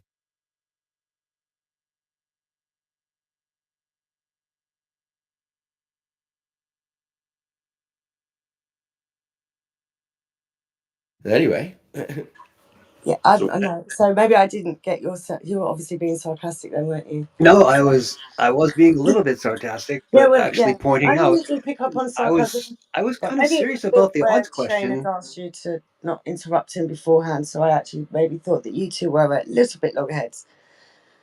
And I was No. just thinking, what are the odds? I heard that like 5, 6, 7 times. I was thinking, oh my God, I just really want to say what the odds are. I really, really do. So I do apologise for being really, really blunt with it. But yeah, that's No, what the that's odds not a are. problem. No, it's about to slow it down for you when people talk about the Rutherford Bohr model of the atom, and that there's the neutrons and the protons in the middle, and there's the electrons flying around the outside. I'm drawing a parallel between the electrons and the observed planets and what the globies pretend to make of all that. That on the one scale, they want it how electrons just fly flippy all around everywhere. Any particular plane, anything will do. In fact, they develop probability models of where you might or might not find them flying around the nucleus. Again, something they've never proven or shown the existence of, against another scale. Because when we talk about physics, one formula, if it's law, should apply regardless of scale. And this is kind of the point I was driving home about the holes, the massive holes in the Globy model with the laws, quote, physics that they like to apply to them, in that when we look out in the sky, we see, quote, planets flying around the sun with us, allegedly, according to the Globies. But for some weird reason, all of that action, all of that observation doesn't match at all anything that they assert about matter on the quantum scale, about electrons and how they fly around the nucleus, higgledy-piggledy, and probability-wise, you could just see them just about anywhere flying around the nucleus, but not on the planetary scale. In fact, it's the exact opposite. It's that they are all on the same, quote, ecliptic plane. And how do you rectify the two in the Globie model using Globie physics? And the answer is they can't. Well, it's simple. One of them's Newton and one of them's Einstein. Dude, how funny is that, Stone? On the micro, they're like, all right, boys, we got to give up determinism. But on the macro, we will pinpoint the exact location of an object in three-dimensional space-time. More than that, they will develop.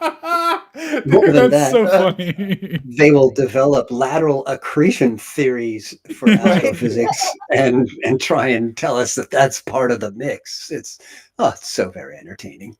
I used to love galactic accretion theories. They were my jam, and I thought that space cartoons would educate me as a kid or whatever. I remember the first time I found out that if a black hole shot a gamma ray burst within 22 light years of us, we would all just like evaporate and die horribly.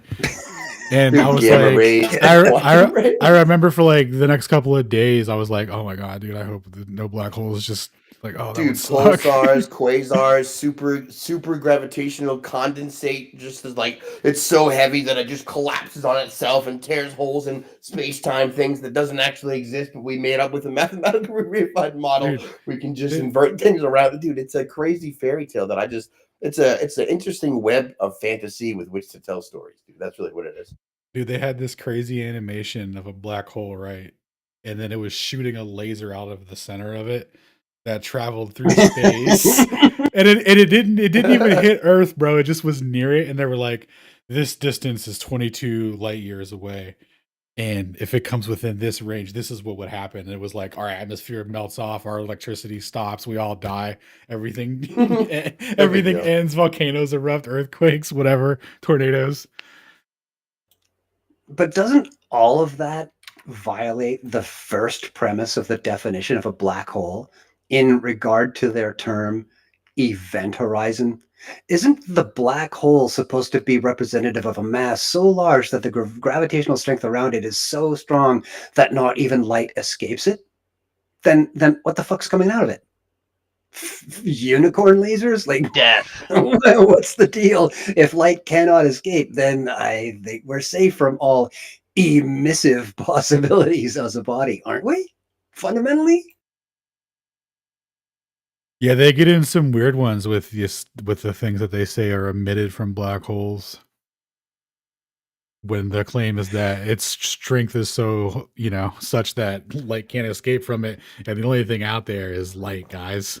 So well, dude, that's just because people are making Einsteinian sky demons out of the Sky Daddy's best of mathematical reputation, where he literally comes up with math that could show you that actually gravity can create warp in on itself, and then you have mathematically reified fear for things in the sky, dude. Like, did you know that things are exploding all the time? Like, there's actually a supernova happening. Things are constantly exploding and then collapsing through other galactic accretion and then exploding again at all times everywhere. Like, that shit's always going on.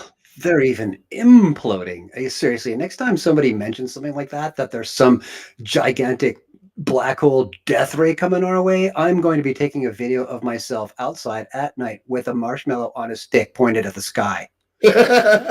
Right? Waiting. Come on, man, toast it. Let's go. I need some. You guys ever hear of Hawking radiation? The information paradox with black holes? Dude,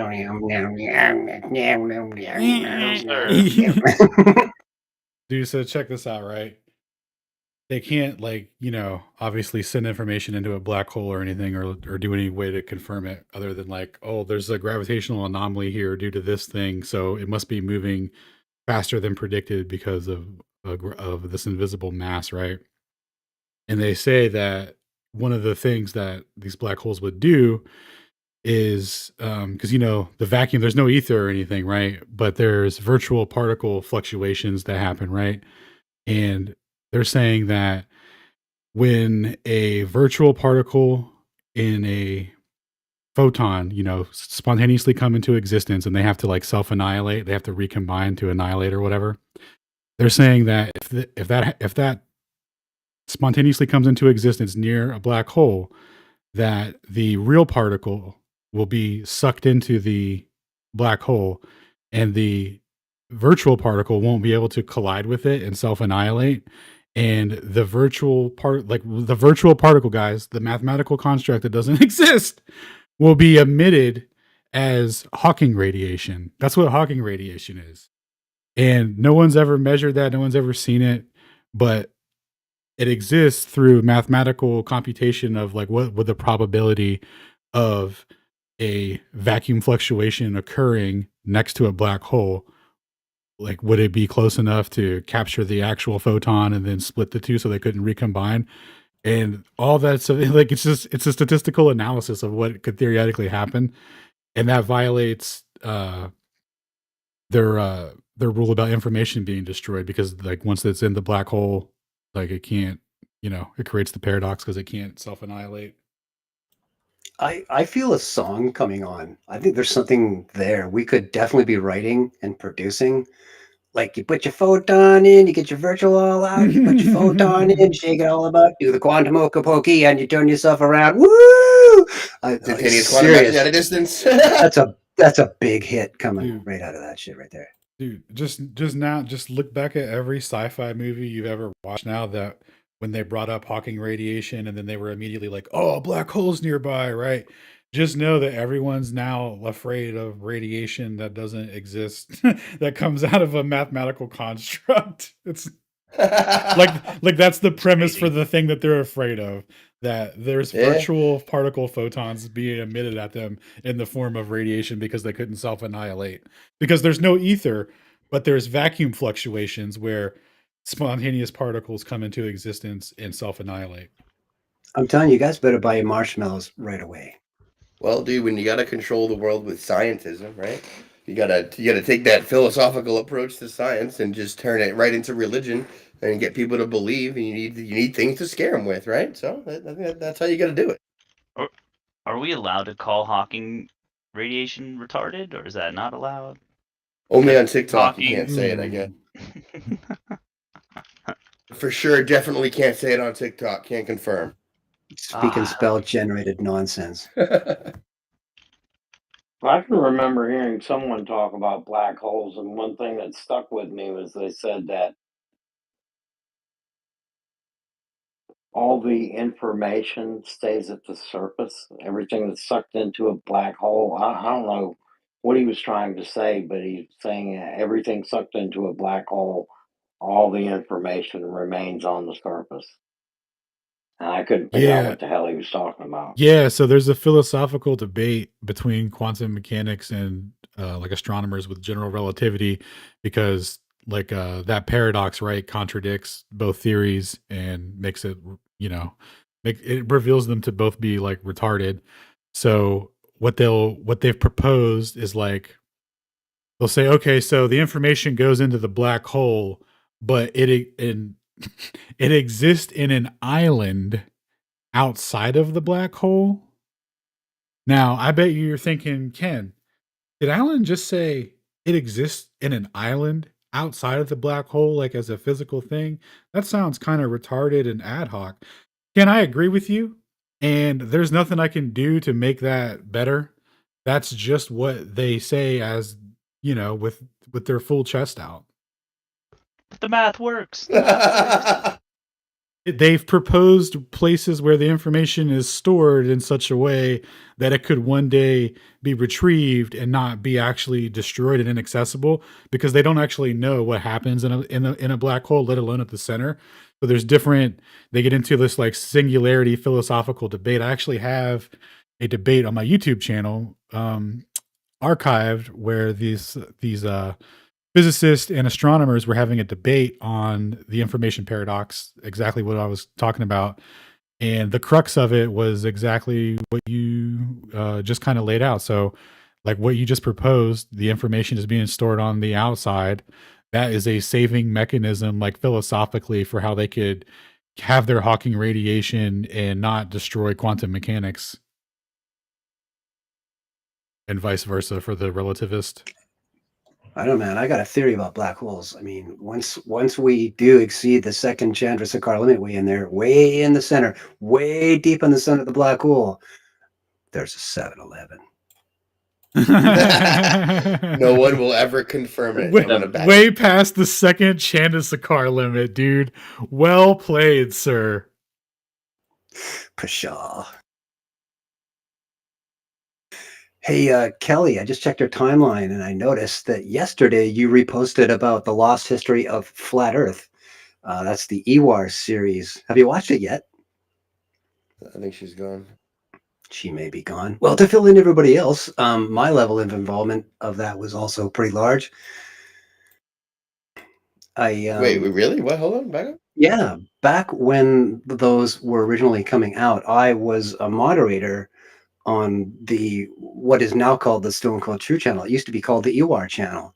And we not only did we repost those as soon as they came out for the Telegram crowd, I transcribed all of them.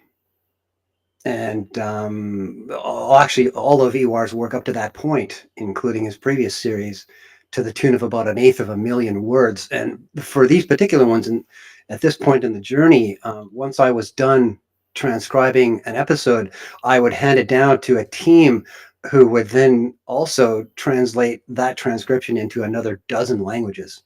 So we had it going on back then. No Do shit. you know what You're happened? telling me I can go to your channel and get the script? Oh For yeah, all of those? all the subtitled versions, absolutely. I can give you all the text for that. See, we hang out in the group, and the EWAR channel is technically still around and up, and you can literally pull down high res or low res versions of all 7 or all 13 parts of those series, and subsequent stuff too. It's all still there, ready for the taking. You bet. Again, Do you why do Wait, know? did I I feel hear that like I Stone don't was know who involved in you are the somehow? Warren stuff? Yeah, the EWAR stuff. You bet. Absolutely. When it was That's what's happening. up. That's Yeah, what's man. up, bro. Yeah. Are are there still videos going up? Because I've had trouble trying to find them. Oh, we got them up on Telegram the whole time, nonstop, 24/7. Just swing on So by. what's up with people calling him like a gatekeeper at a certain point? Like certain information wasn't being released the same as it was. You friend? Do you know that Woody is his friend? Wood Nichols? Do you know much about him too? No. Okay, Wood Nichols is another YouTuber, and Woody makes a fair bit of cash talking about lost history as well. So they, after both of these series came out, and another half a dozen subsequent episodes after those 7 came out, they started to YouTube it up a little bit together. Now this is long after Ewars had his first YouTube channel completely flushed without notice by those draconian assholes at YouTube, just because it was counter narrative. So they used to pal around a little bit. And while that was going on, he was still releasing the odd new episode talking about bricks and cathedrals and some other things that he was covering post 7 part. And we would immediately, of course, repost those as well because we were big fans, and we would, we'd offer him time to come on into the channel and talk. We promoted the shit out of the guy, but for some reason he was really angry that we were immediately reposting his material. And another mod who was modding on that channel at the time would post it on Rumble so that people could find it. And Ewar freaked out because he wasn't getting a piece of the action. Oh shoot, my bad. I accidentally left the thing. Sorry about that. Closed the wrong window.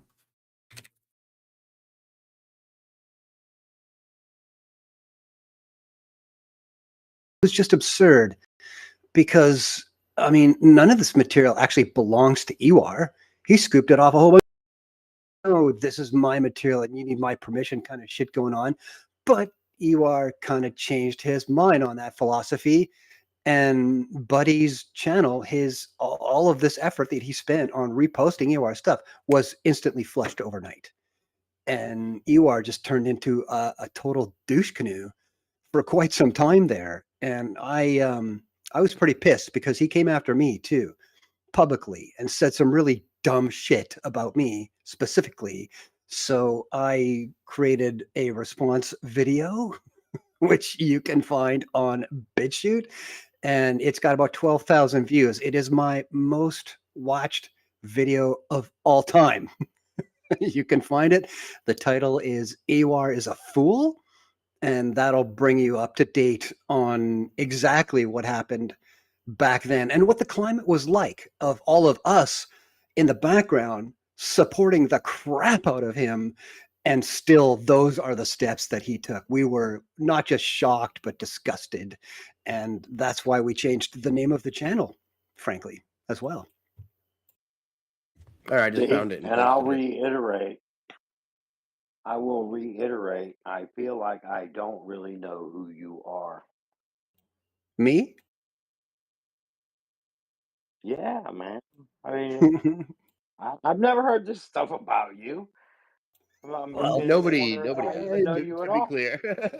it's it's one of those things, I guess, that I talk a lot about other people's ego preventing them from doing the right thing in many different contexts. And as I make posts like that, make statements like that, I find that I also have to act in reciprocity, that I don't really go out of my way to tell people how fabulous I am. If they want to find out, they go fucking look. It's all right there for you guys to check out. I don't hide anything. I post everything for free. You guys can just walk in and check it out, but very few people actually do learn the whole story. And I don't know, I don't feel right about being the one to point that out all the time. It's just not me. I don't know. I put some links I up. hear you. I hear you. I put some links up for the information Cool. paradox real quick. And then also, if you can bring Dave up, New Perspective, he had something to chime in about Ewar and on. Yeah, I saw him that minute Nice. ago. He's still here. Nice. I bet there's some other drama that we haven't heard. I want to hear from Yeah. Dave. Dave, Oh, yeah, Dave's got the hot goss. Plenty, I'm sure. Yeah. Oh, well, I was going to add that there is another. If you're looking for recent EWAR stuff, he goes by AWAR, just AEWAR. Is he I put doing the two channels in the purple pill. Does he do like the new series about the architecture in England or something? Being buried, I forget, or excavated? Yeah, he does new videos and stuff, and then there's the stuff with wooden nickels. Also, there's this rumor, or not rumor, but Kenny, Flat Earth Dude, he said he saw something really weird pop up from EWAR. I'm not sure exactly what it was written in, but he said basically EWAR was saying they paid me to say these things or something like that. Like he had been paid off to switch his opinion about certain things or to step it back a little bit. He never really went totally back on what he was saying. If you listen carefully, it was just basically saying he was making claims that seemed like he was making positive claims, in his Lost History series. Whereas, it wouldn't necessarily be that he could confirm those things. That he was just trying to, I don't know, maybe there's another interpretation of it. He was trying to say that he wasn't sure he couldn't prove what he was saying in a lot of the circumstances. He was kind of making a positive claim where maybe he shouldn't have. But I would definitely, from what I witnessed, definitely call that backpedaling. I've right. transcribed every single word that guy said back then, so I consider myself somewhat of an authority on what happened back then. And he made a lot of positive claims, man. Make no mistake there. No mistake at all. No, that's backpedaling for sure. Well, you made a lot of positive claims in the flat. Do you mean he made positive claims in the Lost History series, or that he was making positive claims that he was wrong about things.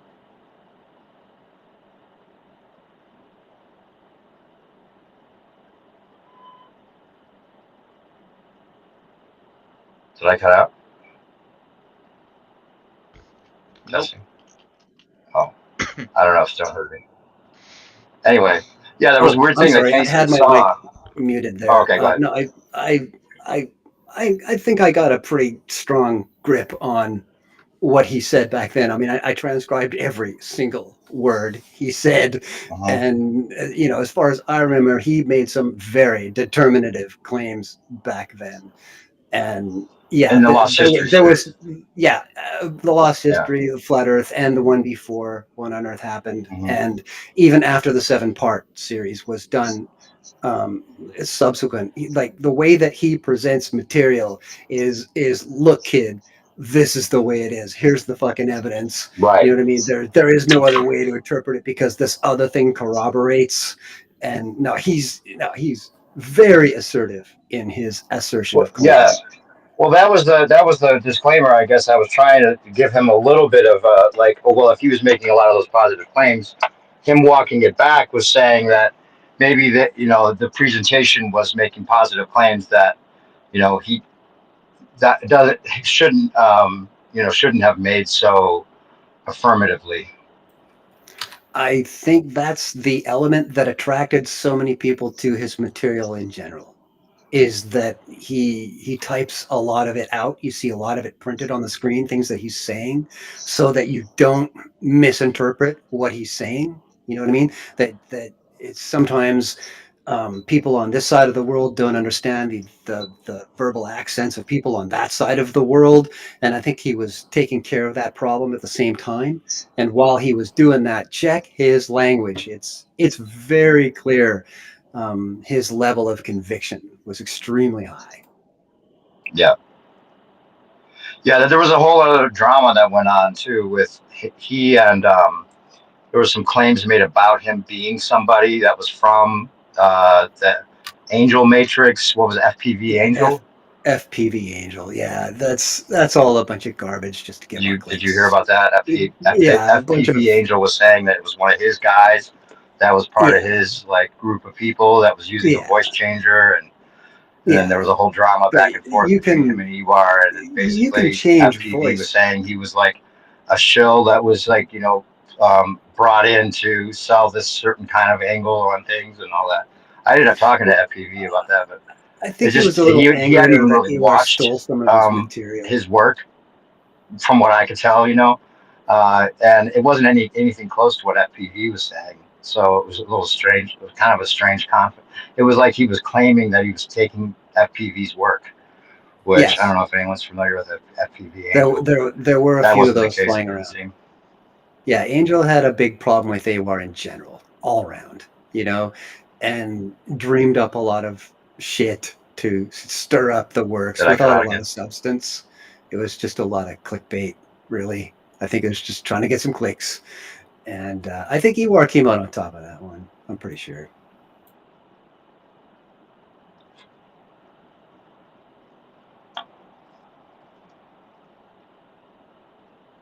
Well, be that as it may, Testing. that series, dude, was super influential in my personal flat Earth journey, and I'm sure many other people. So, Oh, absolutely. Same here. Yeah, one of my favorite things about that series was Wow. the obliquity of the ecliptic. Yo, Dave, are you Oh, hot yeah. micing? Oh, yeah. Dave? Dave's just Yeah, he constant white is. noise now. He's transformed. Yeah. Yeah. Must have been distracted by a set of Hooters passing by. He said, "Wow." Literally, he did the meme, then he just like dropped his phone as he's chasing her. Yeah, totally. But yeah, the Substances. no, jeez, there he goes. But yeah, the obliquity of the ecliptic. What a great series. Basically going through the Milankovitch cycles and how they basically got the axial tilt of Earth from the deviation of solar noon throughout the year, basically making like a sine wave where it comes off of the celestial equator about 23.4 degrees off to the to the north or to the south, depending on the time of year. And if you look at it through like a year time lapse, it literally makes like a sine wave. And they basically equivocate that to Earth tilt. Oh, for sure. He even showed footage of the odd cathedral with a big hole in the wall up at the second floor mark, where at noon sunlight would come through that hole and they would mark out on the floor the calendar where you could expect to see it when, kind of thing. And of course, it would come back same place, same time every year. Very cool stuff. Yeah. The cyclical nature of the sky just completely destroys the heliocentric model. I don't care how far away the stars Totally. are. Dude, it should be a magic spaghetti monster in the sky everywhere all the time different, right? That's what it should be. And they have so many explanations to explain away. Well, no, what it should be is the exact opposite of that. Perfectly predictable, perpetual concentric circles where no path will touch. What? But no, we're Wait, rocketing. whoa, Shane. Hang on, Shane. Now we're getting into string theory. I'm not down with that. Come on, bro. Strang theory. What? Spaghetti monster in the sky. Isn't that what string theory is? Yeah, it works for me. It works for me, yeah, I guess. Yeah, sure. I mean, maybe it's Scientology. I don't remember. It's one of those whack things out there. They're like, oh, it's a big old spaghetti monster in the sky. Yeah, but that's like my, description of what the heliocentric model should portray in the sky every night if all the observed motions were taken at fact, right? Instead, they're like, Oh no, absolutely. Yeah. well, no, parallax, light speed, aberration, solar candle. Listen, shit happens. Some light hits some reflected off the swamp gas and hit the actual thing, and actually you didn't see aliens. It's like it's crazy the lengths they go to explain that away. Something retrograde. Dude, it's like, well, actually, they don't look like that. They're perfectly circle and never appear to move because they're super duper far away. Precessional wobble retrograde. Yeah, dude, I like the wobble. I like the wobble argument. I like that they say this sphere rotating around a singular axis can simultaneously do 4 precise and different pronounced wobbles around the axis to produce the set effects, one of which including the obliquity of the ecliptic, right? The other, the nutation, which is the tilt around the North Pole. And then you have the, what's the other one? There's 2 more. Yep, there's a something wobble, Chandler wobble, right? The Chandler, the Chandler. I forget what that one is to make it the quad, and then there's the precession around the 26,000 year cycle. I forget what that one's called, but it's like 3 independent, ridiculous motions that it would have to precess simultaneously. Yeah. Precession of the equinoxes. Thank you. Yep, there it is. 26,000 year cycle that would move, the actual zodiac around the sky so that the sun passes through them all in order, right? That would give you 26. So the Earth, the poor Earth spinning around its axis has to simulate all of those different wobbles in one motion. And if you look it up on Wikipedia, it's like, nah, it's fine. We got math. We can describe them all, do some sweet vector addition. We can just mathematically sum them and look, it's fine. And it's like, yeah, but the thing that I don't understand is there's no visual model, no painting, no artist has ever been able to render an actual image, animation, video, or depiction of a sphere doing all those wobbles at once. The best they could do is one trying to depict nutation, and it looks like a retarded gimbal on a rocket sphere. It does so many different motions to try and get nutation that to try and work in the other things is ludicrous, and no one's ever done it. But yeah, it's funny. Oh, they couldn't because it's 4 different wobbles at different rates all at the same time. So there's no way to do that. The best you could do is what you made, your GIF that you made for the song, the Suno song that I wrote for that 4 wobbles at different rates. It's such a funny GIF. It triggered so many ballers. It's so funny. I wonder if we could post I think it's that. because I posted the song. I love that song. The globe like sweats and like struggles and just kind of bobs there to the music. It's pretty funny. 4 wobbles at different rates. What you gonna do about that? Impossible. I've never heard a good refutation to it. The best I heard was, why is it impossible? Well, if it's different rates all at the same time. Yeah, straight. Going at different speeds. Well, look, you can't hurt me with what I don't understand. So there. There you go. That's right. That's how they went to the moon without the Van Allen radiation belt messing with them. If I I had no idea refuse that to, was Van Allen radiation belt was there. So dude, if I refuse to understand it, you can't hurt me with it. It's fact, it's a good go-to. They go to that a lot, actually. That seems like right? they're Yeah. they're yep, yep. Might as well just do that. Literal Run away. willful, purposeful ignorance, so I don't have to be embarrassed. I'll just pretend so hard to not understand.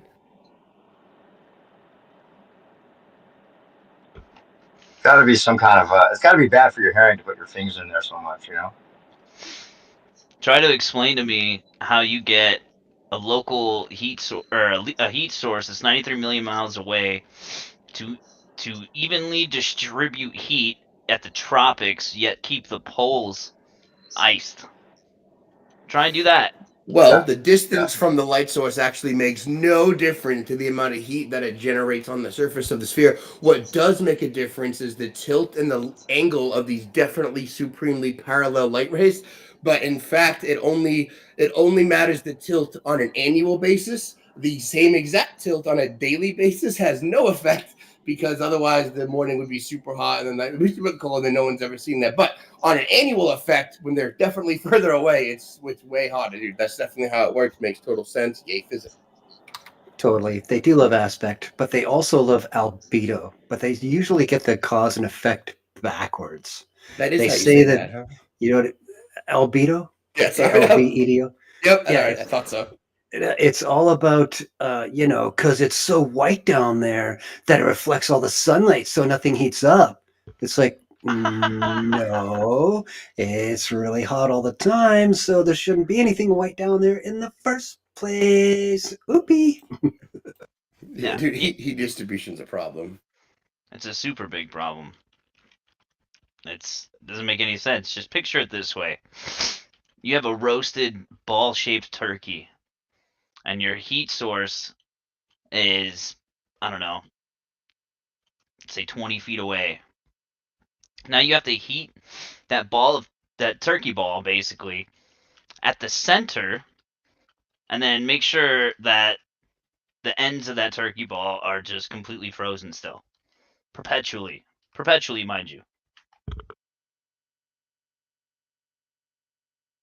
There's no actual mechanism to also explain why it stays frozen. How about maximal? What do you call it? Choosyism or whatever, dude. But just think about it, right? Like how do they stay frozen if you're talking about heat distribution with the sun that's constantly heating a ball? Totally. It's like conduction means nothing. It doesn't make sense. Dude, I think like the argument they make is literally the angle, but then they ignore the same angle at daytime and every day for sunrise and sunset. The same thing happens with no varying heat distribution, and they just ignore that. So I think their biggest strength is like selective, picking and choosing when to apply these ridiculous conflicting rationales that they all subscribe to. Yeah, I mean, it literally doesn't make any. You can't have it one way or the other. Okay, you're saying that. But they can and do all the time, right? That's the point. Like it's either you have heat distribution across the surface of Earth, like you claimed, which is why we get the seasons because of the axial tilt, or you don't. Because there's what would stop the heat distribution? It's constantly being cooked. Why do we have ice caps? Doesn't All make sense. right. It's Doesn't getting to make be any too much of an echo chamber in here. Bring on another Globey. I got a Yeah, where's the fresh Globey? skewer. I got a nice I was clean asking. skewer ready to go here. I was asking for them. I think they're sparse. But remember, they're giving us a free month of their presence as some sort of protest. Remember, again, to the blue haired chicks who stopped having sex for Trump. It's their But similar effective protest or whatever. but just think about the heat distribution from our point of view. Doesn't it make way more sense that you just have a giant Earth with a local heat source that basically rotates around the tropics? There you go. That's why we have ice caps. I don't know. This makes sense to me.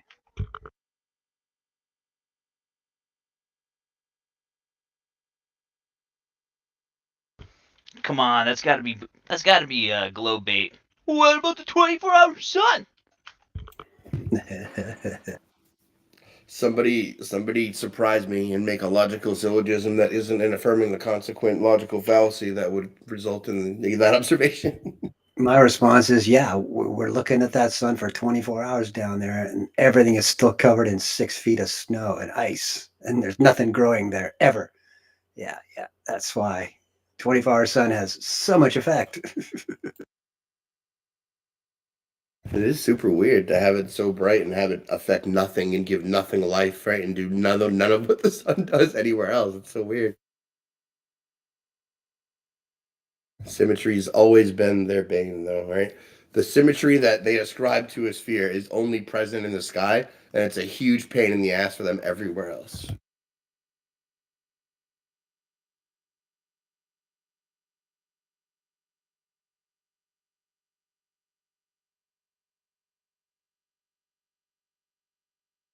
Well, there are no Globers, so I guess we continue the circle jerk. Who else wants to go? Ken, you still here? Yeah, I'm here. What you want to talk about? I don't know. Throw something out. Trying to think if anything interesting was talked about today. Fucking Sydney drained it out of me. Yeah, that's what those dark entities do, with which whom we do not name. If he'd have let me, I'd have kicked his ass 3 hours before we did.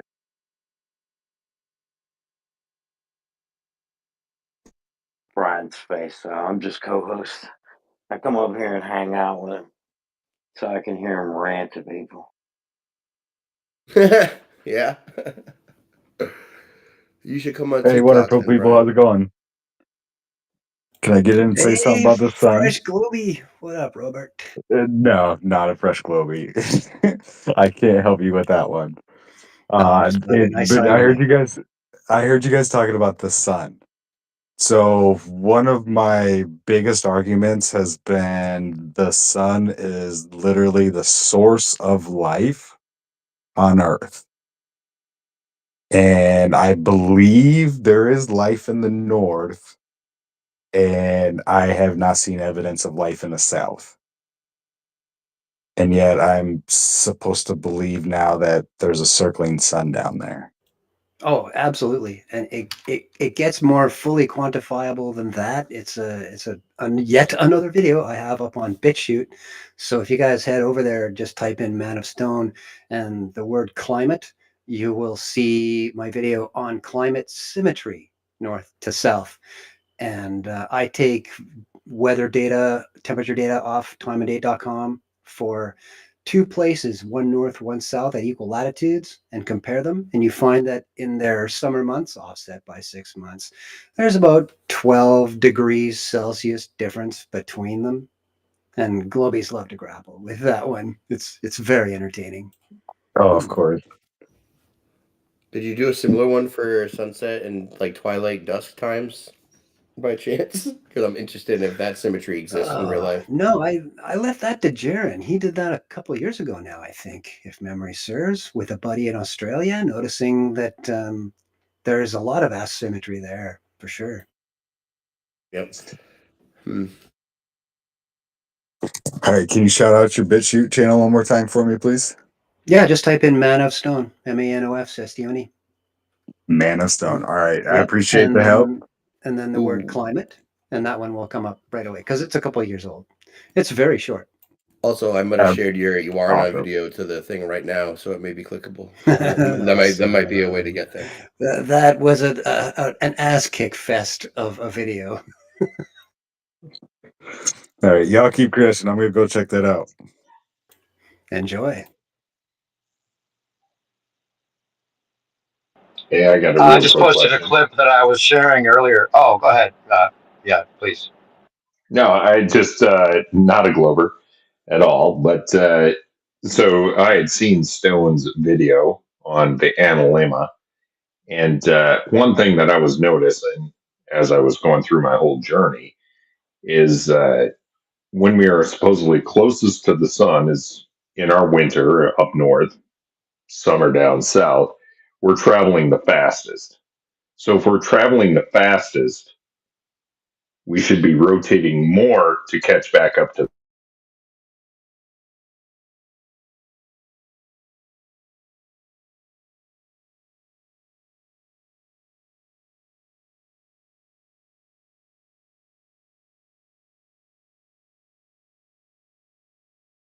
Did we lose him? Hello?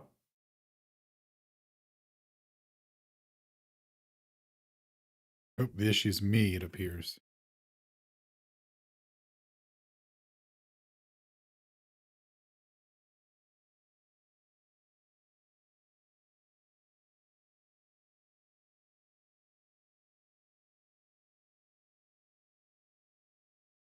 Still hear me? Yeah, Fish, your If you interpretation want, is advanced, it's that it should be advancing the fastest towards being the farthest ahead.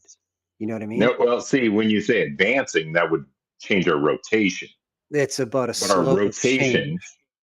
right? But our Instead of rotation's the its same no matter what, right? instead of its position within the range, I'm talking about the degree of change in the slope. There is the greatest change day to day, moving towards earlier and earlier against average noon in the January Yes, part. exactly right. You and I are That saying the part, same. yeah, that part at least kind of lines up with logic, but there are so many other parts of that symmetry that don't. No. Like how No, you're absolutely right. like how the equinoxes and the solstices are not equally distributed around the calendar year. You know what I mean? No, no, you're absolutely right. Yeah, it's And bizarre. so the analemma, the farthest left point, should be the closest we are to the sun. The furthest south point should be, December 21st. The furthest north point in the north should be June 21st. And the furthest west point or the furthest right point should be the when we're traveling the slowest. And the analemma does not match up to that at all.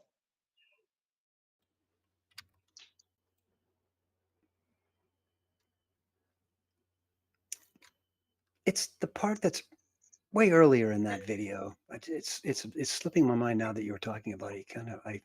It's a brain fart. It just had it and then I don't have it. I'll think some more and I'll get back to you on that. Well, you and I kind of changed back and forth on I it got it. on DMs. It popped back in. Oh no, it's about. It's almost 1 a.m. here. That the difference in distance us to the sun, maximum to minimum, is only 1.5% of the total. That it's really not even worth talking about in terms of difference in radiative flux. Are we colder as a planet? Right. Are we warmer as a planet because we're closer to it? It's such an insignificant difference in terms of You're preaching to the choir. Absolutely correct. But to use their logic to make them think about what their model says. So if they're traveling the furthest, the sun, if we have to rotate more to get it back to noon, right? To go all the way because we're traveling further, we're traveling over a degree on that day when we're traveling faster. So the Earth has to rotate further, but it doesn't line up. Just like on the slowest day, the one that we're furthest away, it does not line up with the furthest west point on the NLM. Yeah, totally. Am I making sense? Oh yeah, totally. None of it adds up. That's the best part. Right. You're absolutely correct. But the thing is to make them admit that part of it because it's part of their proof. And the whole thing, their whole proof is based on what they saw. Just like if you, Stone, had never seen a football game and nobody on earth had ever seen a football game, but were sent from aliens a videotape of the Super Bowl. And we can sit there and go like, oh, the ending score, we can see the scoreboard. It says it's 49-41. And we can go, every time they get this many yards is worth this many points. Every time they cross this line, it's worth that many points. And we can make it all up. And it can all jive with everything we've seen in that game. And then all of a sudden you can see another game and then it doesn't jive. And they just go like, well, that's black. That's dark matter. That's why they got those points that time. They just make it all up. It's because on that second day they were playing on a Thursday instead of a Sunday. Right. No, I know. Exactly right. And it just the hubris in that, it just makes me so upset with it. Just like the Zigbee guy that I was listening to before that was talking about guys that were talking like he was talking like he knows guys that flew jets and stuff like that. And I'm just like, the guy has no clue. And I don't know how you guys are so patient with him. I appreciate it. All you guys, Shane and Alan and Stone. Like, I don't know how you do it, but they have no hubris. But It I is that digress. it is that very angst that drives me to make the videos in the first place. Because they're not going to listen to me when I'm on a mic. They might as well sit down and have a study tool, to give it a nice hard think, and get back to me later, buddy. Yeah, dude, I No, I think I hear you, remember man. publishing the database was at first meant to give the Globers all the stuff they had to learn so that they could know how well that we beat them. We figured out like interferometry, the lack of motion, the higher level scientific arguments. We were like, haha, we win. And then we tried to explain to them why we won, right? Oh, well, via interferometry. They were like, what? What's that word? And we were like, oh, okay. Well, then you know how like light works? They were like, no. Like, okay, all right, hold on. And we're like, okay, all right. So we gotta go through relativity, Michelson-Morley, interferometry, Michelson-Gale-Pearson, Dayton Don't forget the Miller, graticule. Galev, yeah, all these other interferometry experience, all the way through Galev, all the way through Wang, figured out how it got generalized, figure out the generalized effect, figuring the history of the Sagnac effect, how it gets miscategorized as a rotational, how they've changed all of science to do linearized geodesic motion can't be detected, all in an attempt to move the Earth via math with no measurement can ever be detected. So it's like, oh, we won, but it's like, oh, you guys don't understand any of that. Oh, so all we got to do is show you all the stuff that we learned so that we can show you how we won. That's how I started publishing the database to have stuff for them to go. But they literally would never go to look at any of the evidence, and they would avidly go to Atlantis and not check it out.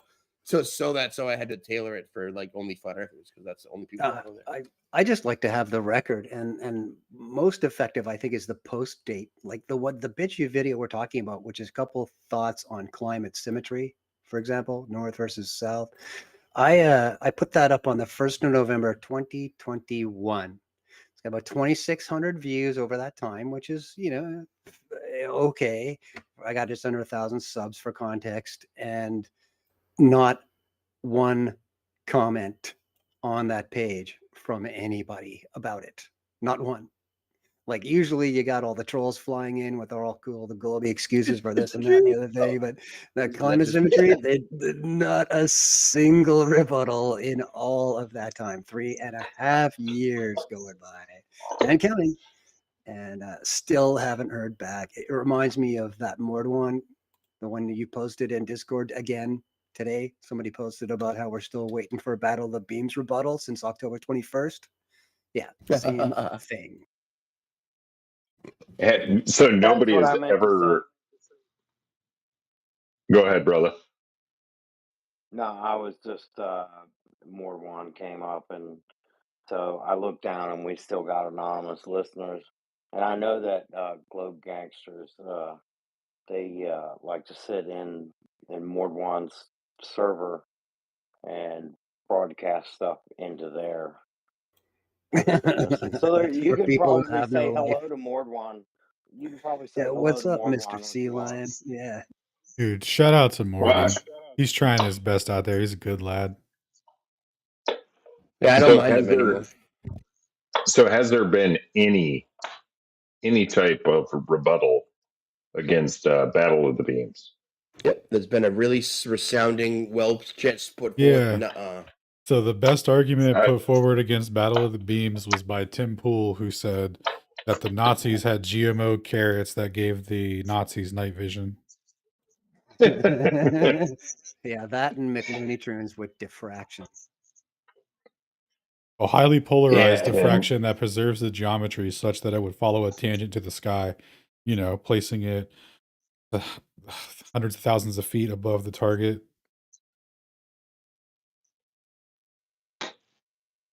It's the same principle of a cyclone whipping through a junkyard to create a Porsche twice or whatever.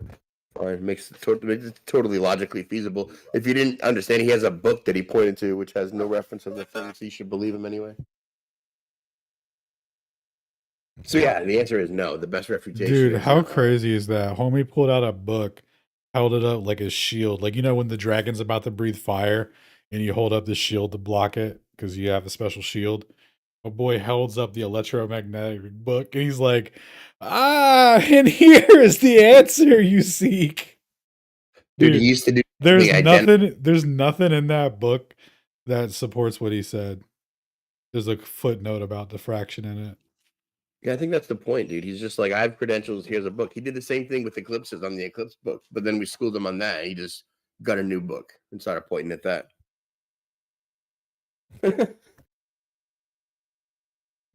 The point is not to get the truth. Flexibility.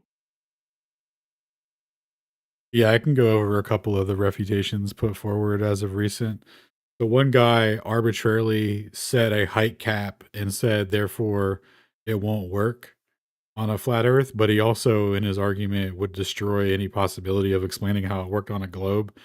And because of the dynamics of the situation, it wouldn't be enough to say, like falsification independent of replacement, because he would have to, like, it's replacing what, how he said it works. So in order for him to actually replace it, he would have to explain how it works on a globe.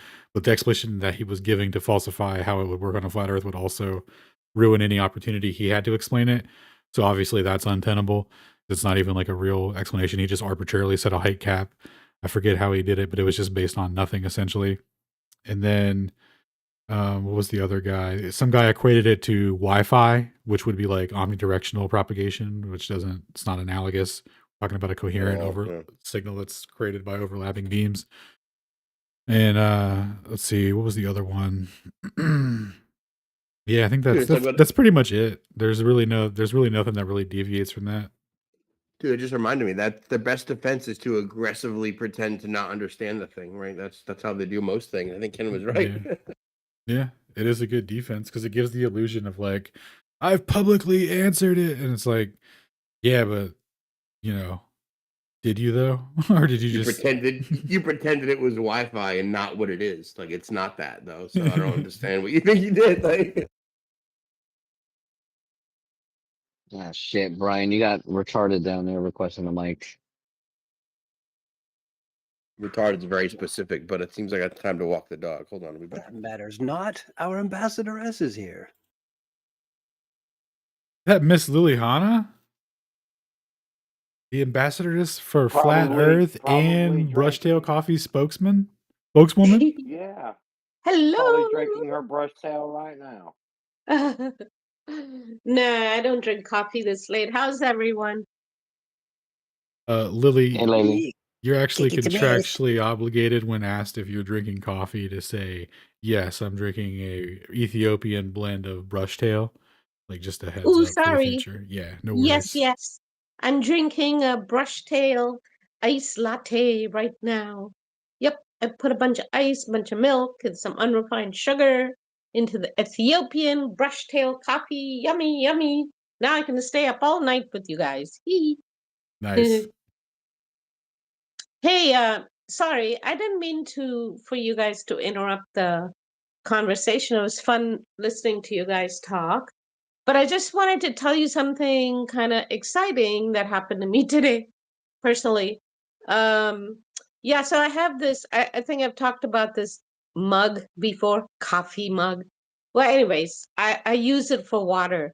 And it's glass that's infused with quartz. And I really love it because the light that comes through it is it's just different from just plain glass, because of that.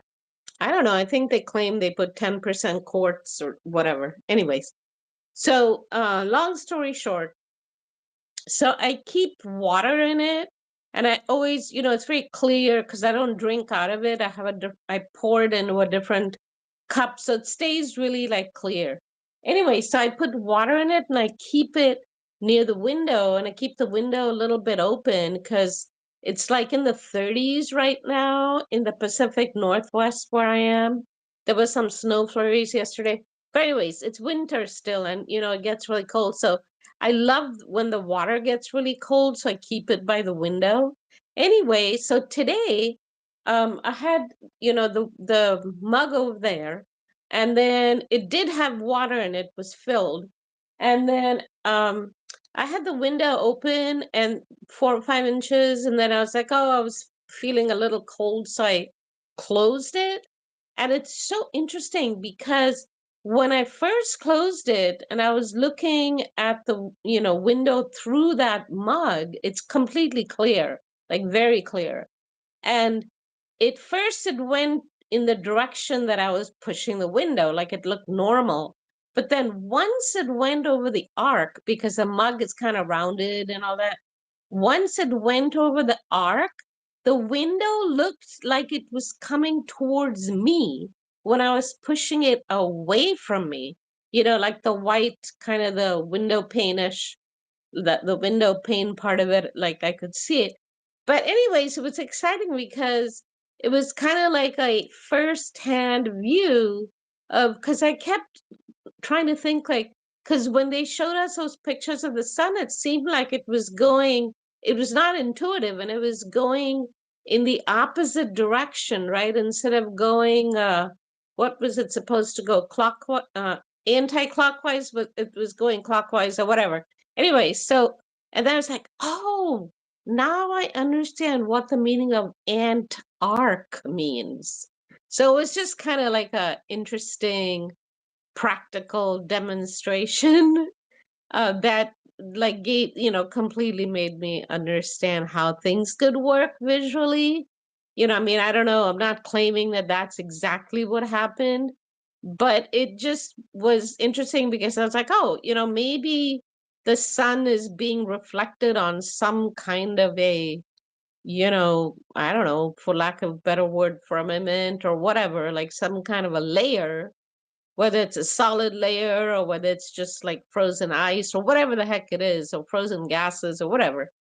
But it just made me understand, like, oh, that's why the sun is so different in the Antarctic. Like maybe we experience the sun more direct, like we are, the sun that we see in our latitudes looks more like what I was seeing, that window pane go in the correct direction, like we're seeing, but what they're seeing past a certain past a certain latitude, like maybe past, 80 or 75 or whatever. They were at 79 latitude south, right? So maybe that's what happens, is that at the Antarctic appears, the sun makes the sun look like it's going in a different direction, and that they're looking at maybe through two layers while we're looking only through one layer. And so our experience is like the actual direction it's going, but once you get past a different latitude, maybe they're looking at a reflection that's going the opposite direction. I don't know. Anyways, it was exciting for me. But continue with your very interesting conversation. Sorry to have barged in. Well, actually, I got invited, kind of, I think.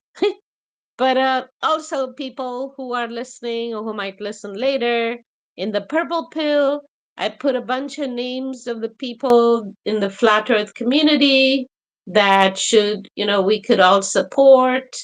Yeah, so check it out. Check out the little list of people we could support. And our learned colleagues, you're here, except Witsit and Sacred. Yeah, so anyways, lots of love, folks, and I just had a visually interesting day today. Thank you. Bye. Brushtail coffee. Woohoo. Well done. Contract fulfilled, Lily. Nice job. Thank you. Thank you.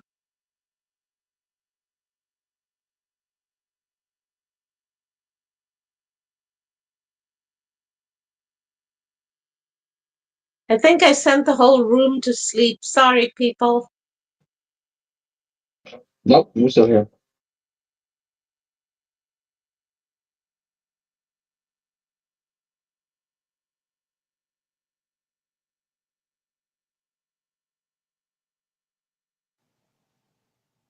So is it really no fleur February? Flirt free February. No, I believe Peter espoused it quite frequently, and yeah, he can't stay away.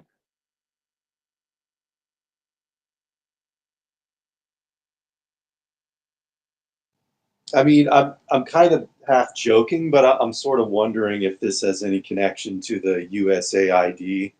And Peter even, well, I kind of said it as sort of a joke to one of the Globers, and Peter even kind of was going along with it, saying that he was going to fire the Globers and they weren't going to get their USAID checks. It was pretty hilarious.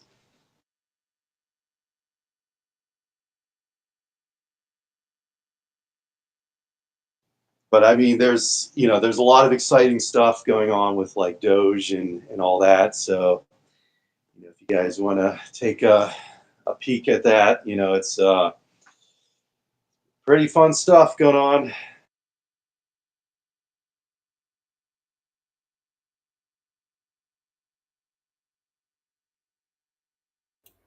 Well, it's a little outside the scope of tonight's subject realm, but we know what you mean. Yeah, it is kind of fun watching all the flaming lefties lose their shit.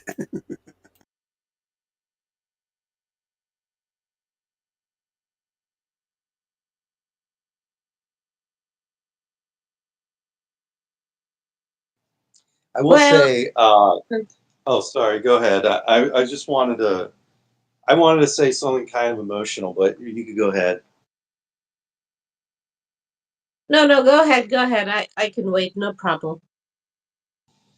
So, I mean, this is just me being honest, and I don't mean to offend anybody, but when I've been thinking a while about, are the Globers lying? Are they just, really dumb or whatever? And I kind of had a revelation that sort of made me sick to my stomach, but I think it's true, is that, the only time the Globers really enjoy themselves is when they are insulting us. And, it's not some sort of like, joking around manner where like, kind of like what we do, we can make fun of the Globers, but we're searching for the truth. We're searching for meaning. I think all they really care about, in the sense that all that their adrenaline rush, their serotonin rush, all it really is the insult of people who question the almighty NASA structure. And I think that's really, really sad. Not all of them are maybe like that. I see Peter down there. Peter, I don't hate you. I like you a lot, but some of the Globers, and I think you'd even agree with me on this, they're kind of vicious people, like deep down in their soul. So sorry to get real with you guys, but I just had to say that. But peace, everyone. Happy Friday. I gotta say, Peter's on the same page with those Glorbies. He gets there a lot.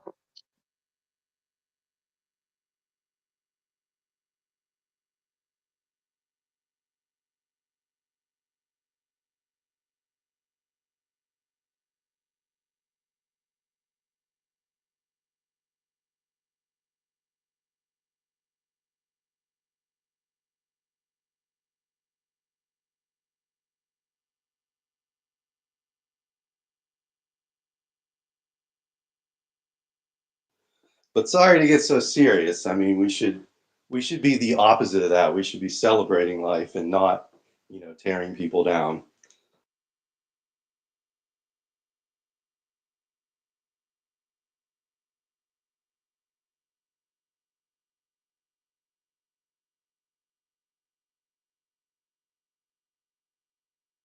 The fact that they're not at all curious to really like take the time and learn our position of why we're flat earthers and why, we believe that there's no evidence for globe.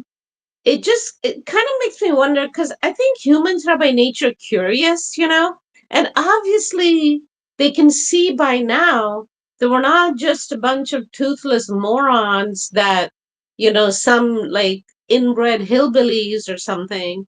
Like, yeah, there's very articulate, intelligent people, and that they still can't find the curiosity to say, hey, let me hear about your position and your logic and everything. And the fact that they resort to all these dirty tactics like interrupting, like 3 words in and they interrupt, and so they don't let you get a cohesive thought out or, like articulate something properly. Um, and the viciousness and that wasting time, like they have so many tactics.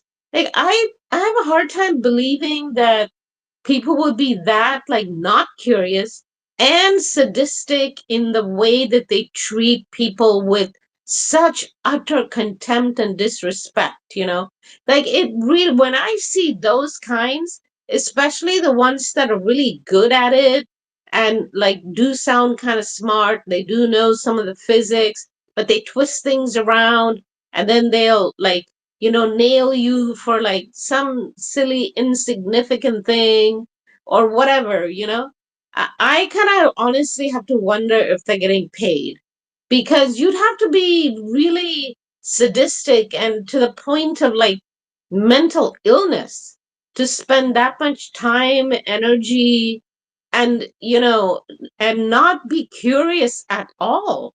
Like if you were just genuine, you'd say, you know what, I should just sort of just check it out to see what these people are talking about. Just ask, Anyways, that's my feeling. Like I know, and I said this before, and Witsit was like, no, no, you don't understand the hubris, blah blah blah. And I do understand the hubris, but this is beyond hubris. This is like some weird sadistic energy in there also, So, anyways.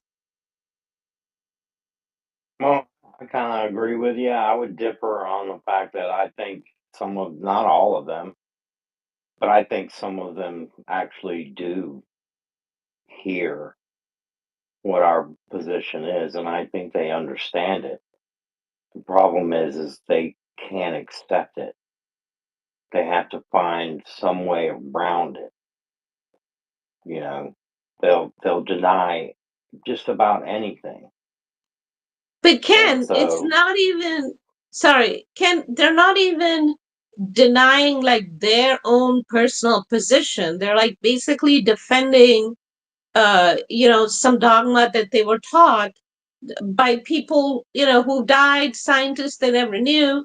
Like, why would you be that passionate about defending, like the mainstream version at all? Like, I don't get it. Like, I wouldn't want to I agree with support. you. They're doing it for a reason.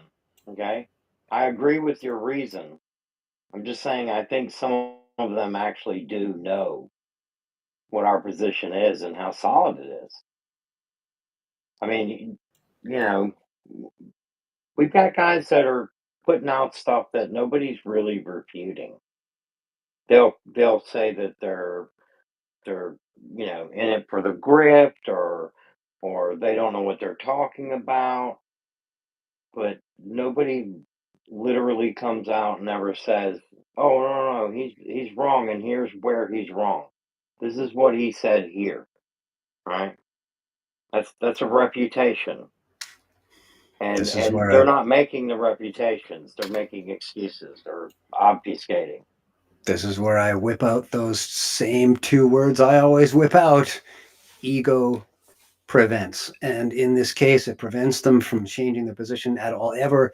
And I think it's on a very superficial level. It's a bit of a psychosis where they are equating self with belief, with idea, that it is a part of themselves resting on the fact that it's a globe and it's spinning, it's going through space, and we're a speck of dust in the middle of specklessness. And you know what I mean? That becomes who they are in a sense. And God forbid you try to tell them who they actually are. Wow, their souls were definitely captured then. But I do want to hear what Gally has to say. Hi, Gally. And Can you the guys hear me Logic okay? Meister is here. Yep, loud and clear. Yeah, I have some exclusive arguments for curved motion and gas pressure without a container. Ooh, do tell, do tell. Yes, they're present, they're just not chiming in. They're in the like listener tab. I do agree with you guys about like the misrepresenting of positions. I think any type of intellectual debate historically has always been the ability to perceive someone else's argumentation and then come up with a refutation. So the fact that a lot of the flat earth arguments are misrepresented constantly, it's always going to be one of two things: either ignorance to the position or purposeful ignorings, which is also ignorance, but one of two things: either they're purposefully ignorant to the position or they're just ignorant to it. They don't know it, right? So that's on them. That should be their burden. But for some reason, and it's almost like extra good faith on our part, we'll take the extra step and explain the position to them, right? Where we're like, all right, you don't understand it, that's fine. We'll explain it to you. Where it's like we're being good faith in because of their lack of good faith, because of their abundance of bad faith. So I've kind of stopped doing that in the sense that I'm no longer gonna assume that they don't know the argument. I'm going to assume that they're purposefully misrepresenting it. And I've been doing that. And I just I've shirked the burden. I no longer feel a burden to teach people the argument that they think that they can refute, right? So that's sort of my revelation this past like 2 weeks, 3 weeks.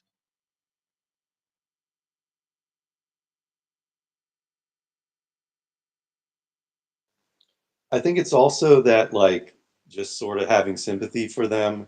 I bet for a lot of people, like we didn't just jump into flat Earth. Like you probably started with, 9/11 or JFK or whatever. And it's like for these people who always believe the system, it's kind of like, knowing basic math and then walking into a calculus room and thinking that you can understand it. I mean, not trying to, sound egotistical, but I think it's emotionally for them, they can't handle that because it's such a world changing event for them. Yeah, well, they have this, what Stone said, they have this massive ego. They think the entire world backs their position and would defend them. And so they're part of this like universal tribe, right? And it's hyper ego driven. And then they join a space where people know science better than them, where people know their globe model better than them, and yet they speak down to these people. Where I think Dave posted a video where I was talking to somebody on Flat Earth Friday, and I was asking him if he knows any of the flat Earth arguments for curvature and motion, where it's like that, that's a prerequisite, right? If you're going to refute points, you have to at least understand them, at least parts of them. And he didn't. And I pointed that out. He admitted that he didn't. So I asked him, okay, do you know any of the globe arguments for curvature and motion? That would be your refutation. So so if you knew the flat Earth points, you could refute them. But let's assume that you don't need to know the flat Earth points. Let's assume you could just know the globe points. You could just claim your globe claims. He didn't know those either. So what is he refuting, and what is he refuting it with? And yeah, you're right. Ben, no, I haven't seen you before. Ben notice. Yeah, you're completely right. Whereas they assume they have all of it's like the branch Covidians, right? Where everyone thought that they knew the science, they trusted the science, and then the science wasn't even on their side. And then the science that was on their side, allegedly, Fauci said he just made it up. He just said, "Oh, the masks didn't do anything. The vax, I never said that prevented spread. I never said that prevented you from getting it. So why is anyone doing anything about like with those things, right? The science wasn't even on their side, and they didn't even know it in the first place. It's this hubris, right? And that's how you know it's a cult. And I don't use that word lightly. I would say it's an ideology, it's a cult. Scientism. They have their men in robes who tell them, trust us, and they don't even do a good job at articulating their ideology, their religion. So yeah, I'm speaking too much, but you guys go ahead. Now you nailed it. Yeah, right on. You rocked. Yeah, I was enjoying hearing you, Gally. Oh yeah, I mean I've been listening. I haven't heard many good arguments from anyone like on the globe side yet. Also, if the concavers want to come up and make claims with evidence, I don't know if we're just talking about Effie or Globe, but the concavers love their claims. They don't necessarily love the evidence, so would also encourage you guys in the future to get into discussions.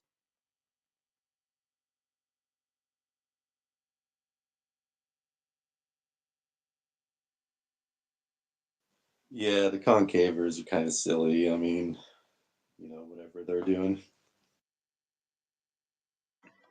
I gotta say though, I've noticed a profound abundance of logic in a lot of the debaters. Like people on the flat earth side have been debating with a lot more logic and a lot more reservation, so they're not um like okay, when someone's illogical, you sort of know it. You can sort of feel it, and you might not know the term for the specific error in reasoning that they're doing, but it's like, oh man, something's wrong about that. Whereas once you learn like the basic fallacies, which are just errors in reasoning, ways that people make errors in reasoning, like appeal to possibilities, one I've been really hammering in. That's when you believe what you want to believe rather than what's probable. Um, when you start to learn those things, you stop falling for it and getting like tripped up by it. So like today, I was listening to a debate and someone was pointing out an appeal to possibility, and then the person who was debating just goes, "Oh, that's an informal fallacy." Like that has any bearing to do with anything. It's like, yeah, that's an appeal to possibility. The guy retort was, "Oh, you realize that appeal to possibility is an informal fallacy. That doesn't change anything. An informal fallacy is still an error in reasoning. You can still point out what you're pointing out is that that person's reasoning doesn't track, and if their reasoning doesn't track, therefore their conclusion can't track. So it doesn't matter if it's an informal or formal fallacy. If anyone uses that tactic on you, just point out that a fallacy just means error in reasoning. If there's an error in reasoning, error in premise, there's an error in conclusion.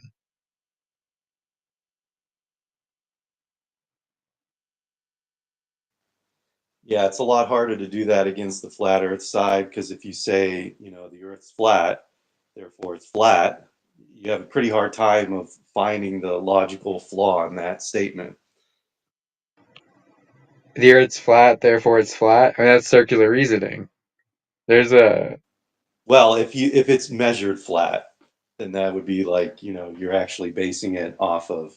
I mean, yeah, it's circular reasoning, That's but true. that's No, sort of that's true. like I thought you said the the Earth's flat, therefore flat. Okay, if it's yeah. measured flat, then yeah, the logical conclusion. But That I mean, yeah. if you read like Ayn Rand, A is A, that you have to start with that premise. So like a circular reasoning would be like to say, uh, like I believe the earth is flat because I'm a flat earther. Like if you say, this measure is flat, therefore it's flat, what's wrong with that? No, that tracks. That tracks. And a affirming the consequent would be the globe predicts a 24-hour sun in Antarctica. There's a 24-hour sun in Antarctica. Therefore it's a globe. So if you say the Earth measures flat, and things that measure flat are flat, therefore the Earth is flat, that's just modus ponens. That's just regular logic. I thought you said the Earth is flat, therefore it's flat. I misheard you. I had to cut out.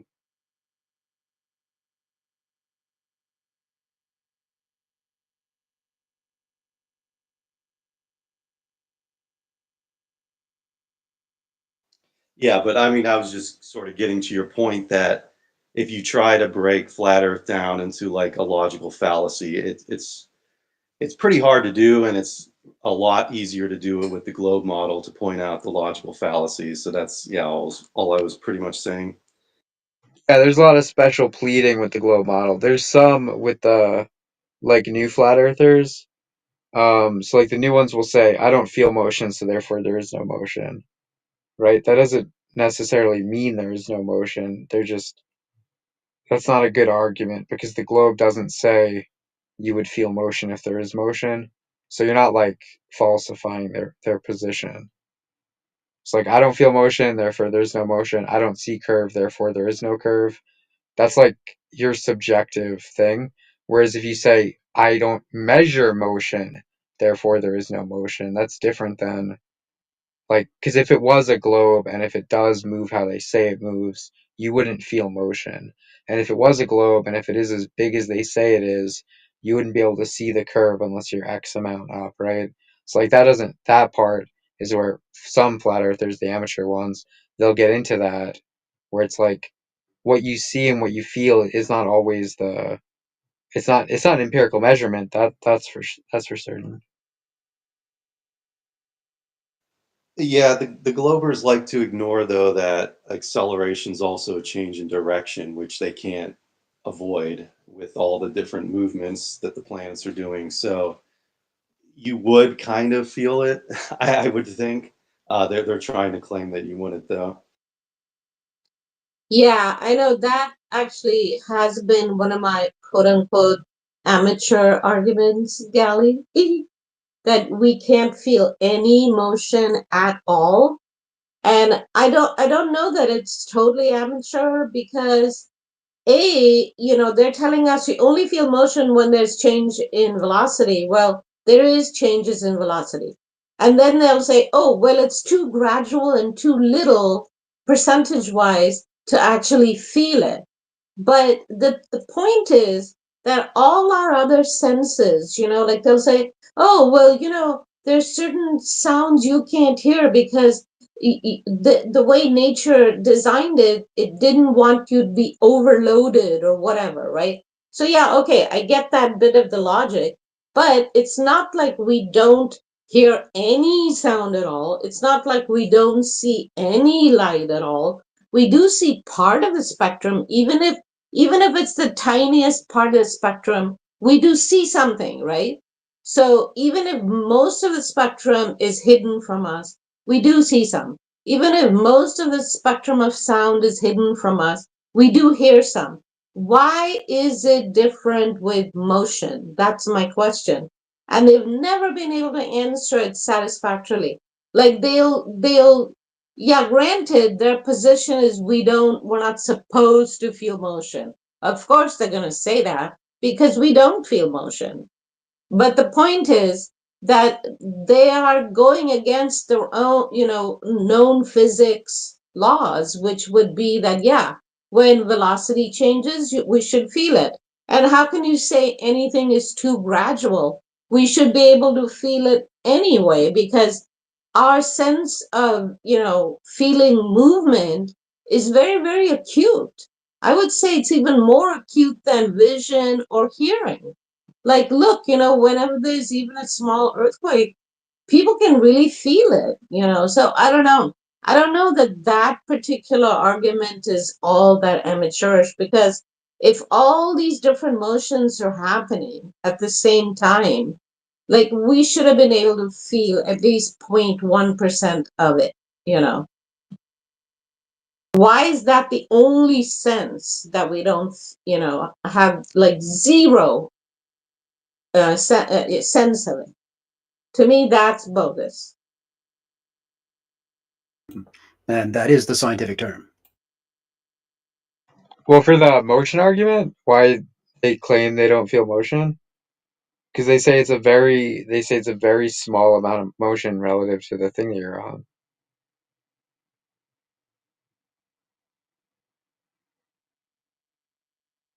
Yeah, but did you just hear what I said? It's like, they propose the same argument with sound and sight. Like when I say, why don't we feel any? They'll say, oh, can you see the full spectrum of light? Can you hear the full spectrum of sound? I'm like, yeah, we don't. Yeah, I agree. We don't hear and see the full spectrum of sound or light, but we have some of it, right? A teeny percentage. Why is the sense of movement the only sense that is 100% canceled out? And their argument doesn't stand because there is changes in velocity. And then, of course, there's always excuses. None of it is provable. Like they'll say, oh, it just, the velocity changes over time, very little. But then there's all these different motions happening and we can't feel any of it. Like that just seems ridiculous. Yeah, at some point we would have felt something, but I mean, we know it's if that occurs, then it's an earthquake, which is completely different from, their supposed rotation of the Earth. So yeah, I think it's perfectly professional and not an amateur argument. Say that we don't feel motion, therefore it's not moving. Well, I would say That would that, be Occam's razor. well, the thing is, there is some change in velocity at some point, right? Like, so why don't, let's say it's twice a year, like aphelion, perihelion, whatever. So why don't we just feel that teeny bit of change, even if it's 10 seconds a year, or 10 seconds in summer, 10 seconds in winter, whatever, like whenever the change happens. uh why not even that much? Like, okay, I can understand not feeling an emotion like most of the time, but when that velocity changes, why can't we even feel a tiny, tiny, tiny bit of it? Like it should just be rhythmic. Like, it's kind of like when it gets cold in winter, we feel cold. When it gets hot in summer, we feel hot. Like, why can't we experience that slight change as the change is happening?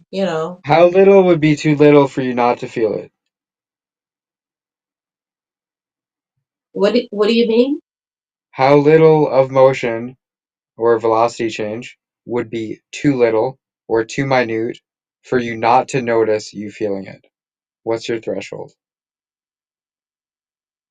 I don't know, maybe like in terms of earthquakes, I guess there have been like 2 or 3 on the Richter scale, maybe that you didn't notice or feel if it didn't last for a long time.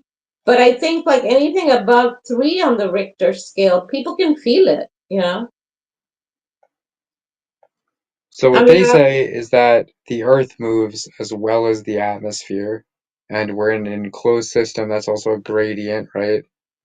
They say that the Earth is moving along, everything moves along with the Earth, right? They say that we're in that frame. But what if the motion that they're describing is less than that earthquake you just described, which you wouldn't feel? So to say that we don't feel motion, therefore there is no motion, I would call an amateur argument, because there's no like evidence that backs that just because you don't feel motion, there is no motion. And I would say it's an amateur argument in the same way that saying we don't see curvature, therefore there is no curvature. That's not saying we don't measure curvature. If you say we don't measure curvature, that's different. If you say I we don't think you're measure missing the motion, point, therefore though. there is no motion, that's different. But I think you're missing her argument that like there's a slight, very slight change in, the angle of the tilt or whatever, but we do feel it as summer versus winter, which is pretty extreme actually. That's an So effect she's of it. saying that, That's not it well, directly. That's an effect of it. but it's that we experience everything that happens in nature at least to some degree, but not motion. So why is that? I mean, we could experience the change in seasons, which, according to the globe model, is just like a little bit of a tilt here or there. Yet we can't ever experience any sort of movement. I think it's a pretty good Yeah. argument. You got to give her No. credit with that. That's not amateur. No. No, you missed Galatrax's point. Ezio actually calculated it out for once, and it comes out to something that you would never even be able to feel. That's why it's not a good argument. Because if you calculate it out, it's not something Well, they would you ever wouldn't be able feel. to feel So like a temperature change due to a tilt, though. Like it's not. that's the It's point. not. Is you could No, it's not the point. The point is talking about feeling motion. We're saying that the effect right. produced would be too small. So, So it's not. You're talking about another effect of temperature due to tilt with respect to distance. but It's you're not. It's talking not the about same a thing. negligent argument. They always No, use the no, no. negligent argument, I'm and not that's the talking about a same thing. negligent argument. That's her position. Yeah, you are. Nope. You just mentioned the negligent argument. I mean, I pointed out you know, why it's a negligent argument and not a good one. It's not my argument. Why I don't Okay, agree real with it. quick, Matt, we were talking about being able to steel man someone's position, being able to represent someone's position. Can you steel man my position on this feel motion thing? Well, you can't steel man the globe model. Yeah, My position is definitely rest not the in globe model. pieces, dude. My position is definitely not the globe model. My position, I'll tell you what it is, because I don't think I articulated it several times, but my position is there is a difference between saying we can't measure motion or we don't measure motion, therefore there is no motion, versus we don't feel motion, therefore there is no motion. Also, the same, we don't measure curvature, so there is no curvature, is different than we don't see curvature, therefore there is no curvature. There's stark differences between those two statements. Yes, I totally agree, Gally. That I totally agree. But I just what I feel is like they have come up with this uh argument in a way that it seems counterintuitive to how nature would have made it. That's all I was saying. But I mean, I get the physics of it. I get the calculation, and I do get the physics of it. What you're saying is that, yeah, the percentage, wouldn't add up to, it just feels to me that nature wouldn't have designed us that way. Like, why, Yeah. when we are spinning and orbiting like crazy, why No, did nature still make it? But I do understand that totally, the but that's why it's not a calculations good argument. do work out. Sorry, go ahead. I said totally, but that's why it's not a good argument because it's based off of how you feel about it. All right, it's an amateur argument. I get the point. Yeah. Well, It's really not though, because you could sense everything else, and including spectrums of light. So I Well, don't know. I mean, I think they're Yeah. saying that when you calculate the percentage that the globers have come up with, like, the size of the earth versus how fast it's spinning, because often they'll say, like, it's like watching the minute hand move, right? It's very, you can barely see it move. So I mean, I get that part of the logic. It's just what globers should try to understand is that I doubt nature would design us in a way that one sense would be shut off. But I do get the math. but that's why. The thing is their math is all based on a freaking fictional globe with an atmosphere. Like, they've created all these pseudoscience laws of nature that actually don't exist. But you're right. Like, for the sake of argument, it doesn't hold up because we have to still go by their stupid pseudoscience to some degree if we are to go forward with any kind of argument. But so I But agree with both of you, but that's Ben why and I. Gally. But Yeah. Laylee, that's why I use their science against them.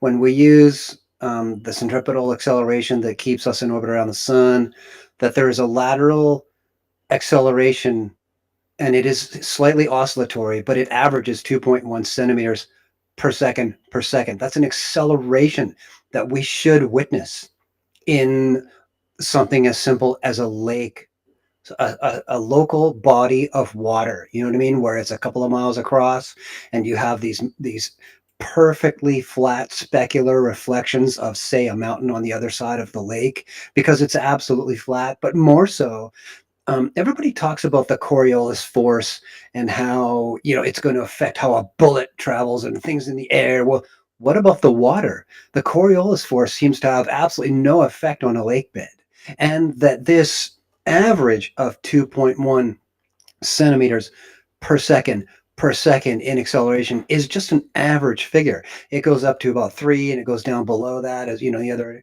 other option of the range, just to give you an idea. This is why I go to the trouble to quantify these things and then put them against obvious parts of reality that are observable everywhere on Earth, and how none of it adds up. None of it is observed, even after you go to the time to fully quantify it using their formulae, their assertions about mass and distance in the solar system and time and the Keplerian equations and stuff, what you take their math and you use it against them with basic observation, and they're lost. They are absolutely lost.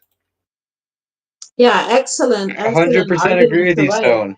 I think if you're looking at a lake and you're making measurements, right, that'd be a measurement. That's not you feeling it, right? Like your person, you're feel like, on a merry-go-round, you feel the centripetal force if it's going really, really fast, right? You'd feel Yep. that. Would you feel that on the globe as they describe it? Would you like personally feel it? Who Versus knows, if you're, man? No, that's you what I'm wouldn't. saying, where it's like, Are you who able to bring knows? Pizio up? Yeah, But as far as like the lake, I would say that's a measurement. You're looking at the lake and seeing if there's an effect changing, and you're measuring the effect changing or lack thereof. That's a And measurement. the and the That's effect what is I'm arguing for. absolutely zero. Yeah, yeah, that you can measure. yeah, Absolutely. because Yeah, and I'm this, arguing for that. I'm arguing for the measurement, right? yeah, Rather than you physically feeling it, right? Like you, right, yeah. So right, like yeah, that's Okay. why I call Well, that the I'm like an measurement is amateur argument. zero. yeah. Yeah, no, The and think measurement is about how zero. Okay, difficult it is to change that. control water, right? Like we should be able to measure something there. So you're Can, right. I mean, the measuring is different from feeling, so it's correct. can I Even give you though, guys a good analogy to use to think about it? So, Did you just wake up, Pizzo? What's up, man? no, but if you were in a plane and it was going, let's say, 650 miles an hour, and then it was to change speed to 661 miles an hour, do you think you would just all of a sudden be like, whoa, we're totally changing speed? Or would you probably not notice it? Well, you didn't actually fully quantify the scenario. You didn't say how long it takes to change from one velocity to the other. And this is what it is. In the videos I produce, we're talking about the 24-hour periodicity where the direction of that slope changes every 6 hours. Sure. Yeah, it does that. But it's the value on the centrifugal force. Wait, hold on. First of all, translation and rotation is done. Which motion are we talking about? We're talking about the rotation in the middle of the revolution. See, Okay, so the daily you got the rotation. centripetal average against the sun, but then the daily rotation against it gives you this offset of an average of 2.1 centimeters per second of acceleration that we simply do not see evidenced in bodies of water where there's nothing to hold it back and it's a lot of mass, but it somehow never seems to oscillate with that periodicity that we expect to see. It's just not there. When you say the offset between the rotation and the revolution, are you talking about the difference between daily time and sidereal time? What do you mean by offset? No, I'm talking about how there is always a centripetal force on you towards the sun, no matter where you are on Earth at any particular time, ratioed against the oscillation of the rotational position of you on the Earth at any particular time, and that has a 24-hour periodicity to its own range crossed over again. So you start to add this, you sum those two vectors, and you find that the acceleration net is changing every 6 hours from 0 to +3 or whatever, down to 0 to -3 to 0 to +3. And this is a change in lateral acceleration that we should feel because the Earth is allegedly exhibiting rigidity in space when we talk about its own rotation.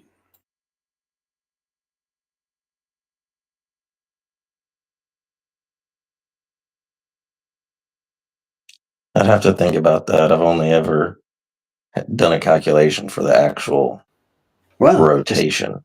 I lay it all out in my videos, man. You don't have to think that hard. Just follow the bouncing ball.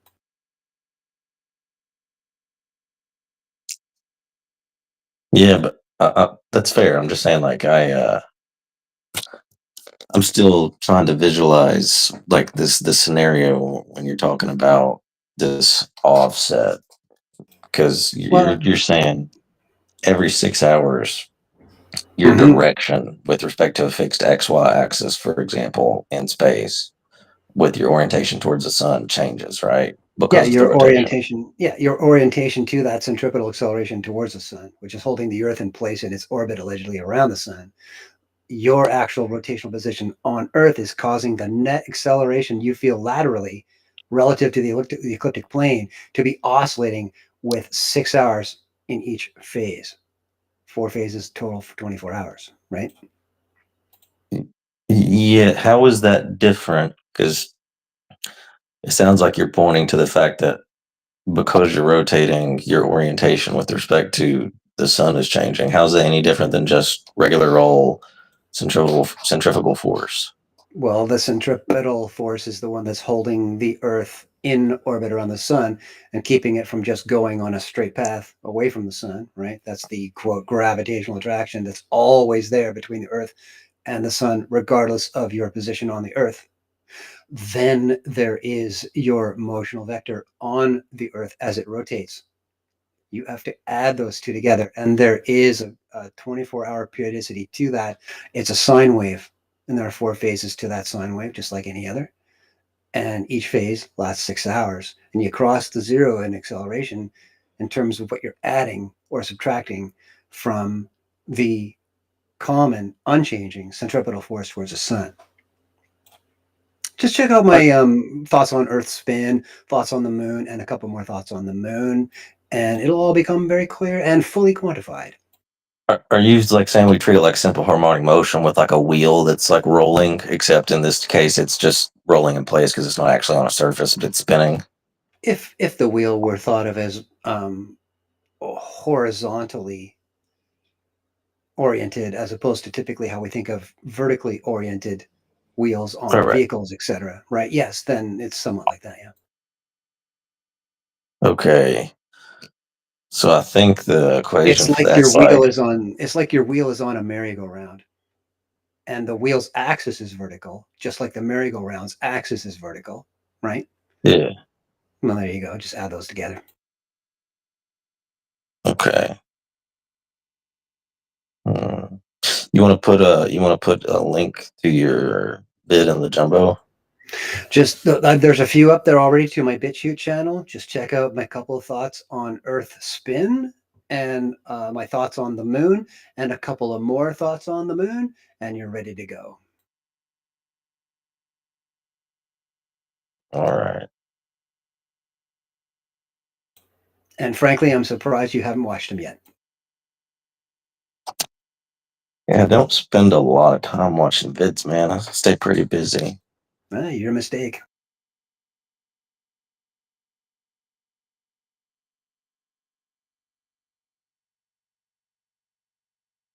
I'm actually going over again right now simple harmonic motion uh, in physics. I mean, I've done it plenty of times, but like we're actually doing another unit on it right now for whatever reason. So that's why I like it came to mind about the wheel. Yeah, man, I dig resonance.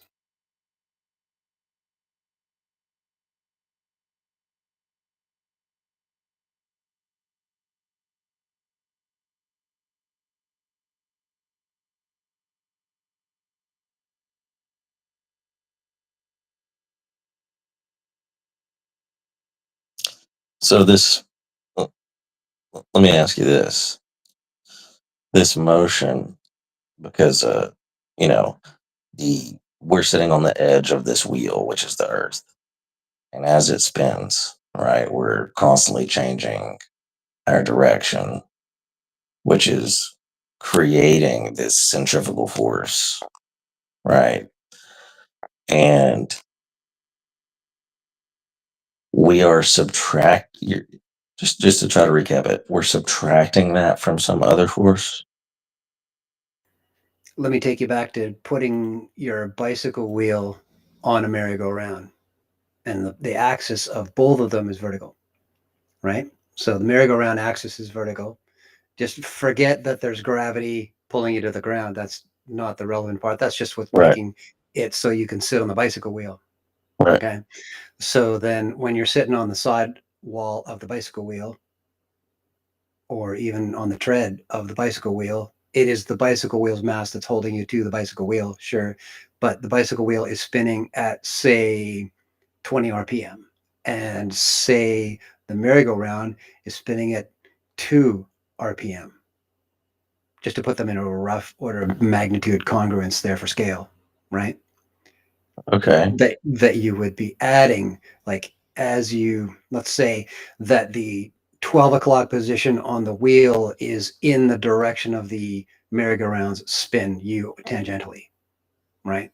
So if the 12 o'clock direction that the bicycle wheel is moving is with spin, okay, so if you're on the wheel in the 12 o'clock position, you're taking a look at the centripetal force of you holding down on the bicycle wheel, right? That's keeping you on it, always pulling towards the center of that axis, right? And then you've got a secondary axis that's over there in the center of the merry-go-round that is constantly pulling you in a static direction relative to the one that you're spinning, right? So yes, you're adding one, and then you're coming to a maximum value, and then you're subtracting one and coming to a minimum value. And the two average values you will find are at 12 and 6 o'clock positions on the wheel that you're on. So Does that we're make sense? adding the centrifugal force from the rotation. The centripetal, actually. We're adding the centrifugal.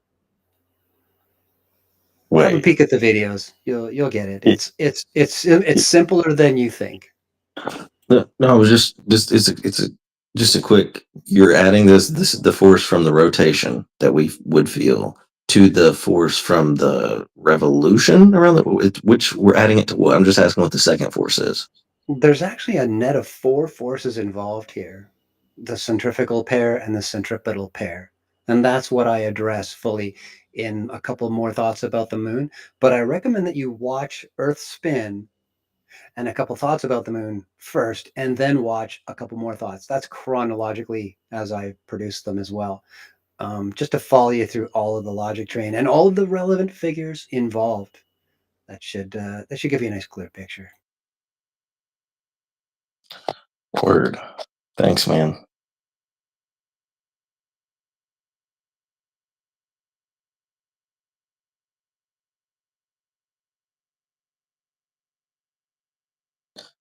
So I came in a little late, but prior to I joined when Laylee was talking about not thinking she'd feel it or whatever. Prior to that, what was the topic? Before we talked about being able to feel the earth spin. Well, we had Galatrax tripping along with logic for a little bit, and we talked about EWAR for a while, and a bunch of stuff.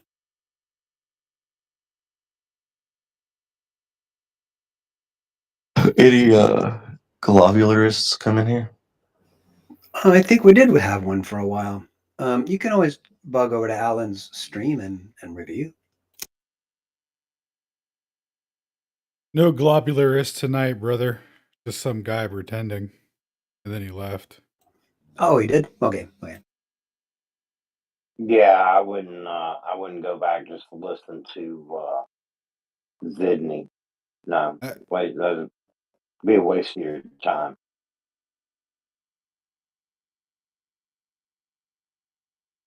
I actually wanted to see if Alan, Shane, anybody, so you guys got like a visual representation showing like the Michelson-Morley interferometer. God damn it, interferometer. There's one on Witz's page in the shorts.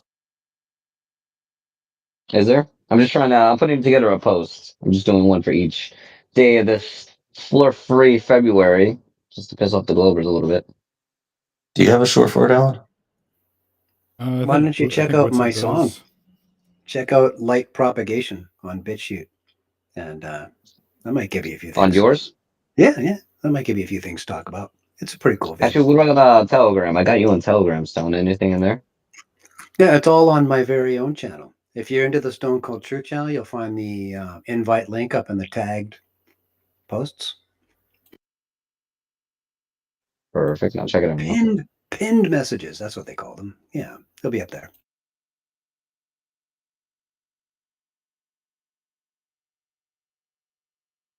You have a visual of like a visual showing the MMX on there? Yeah, a couple. Plus Sagnac rather. Yeah, I'm just eating a cracker. Sorry, guys.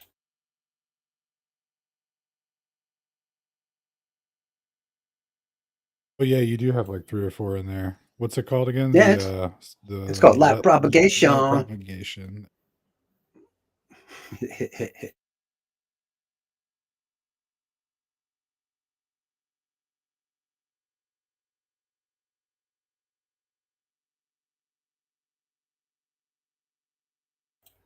Yeah, man. Sagnac and Wing got a lot of nerve. You know, everybody sing along.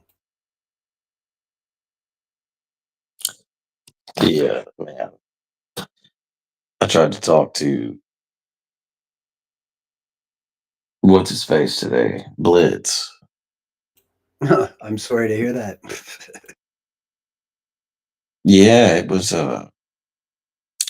dude, I tried to talk to him about interferometry and the Sagnac effect, and he was not realizing the implications. He was just like not getting it. He just kept insisting that everything was fine.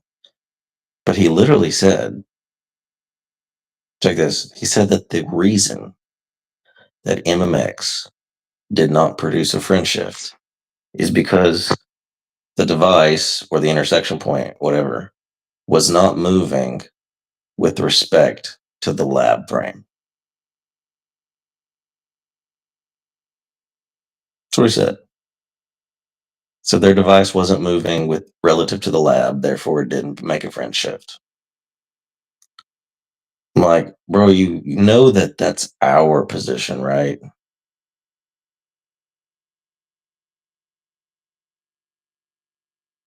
Oh, and he acted like that was fine. Like, okay, saying that it doesn't move relative to the lab is the reason it doesn't produce a friend shift. That would be, that also means that you're also saying that if it did move relative to the lab, it would produce a friend shift. This now makes the lab some kind of special preferred unique reference frame, right? Because all measurements of light can be taken with and against this lab frame, right?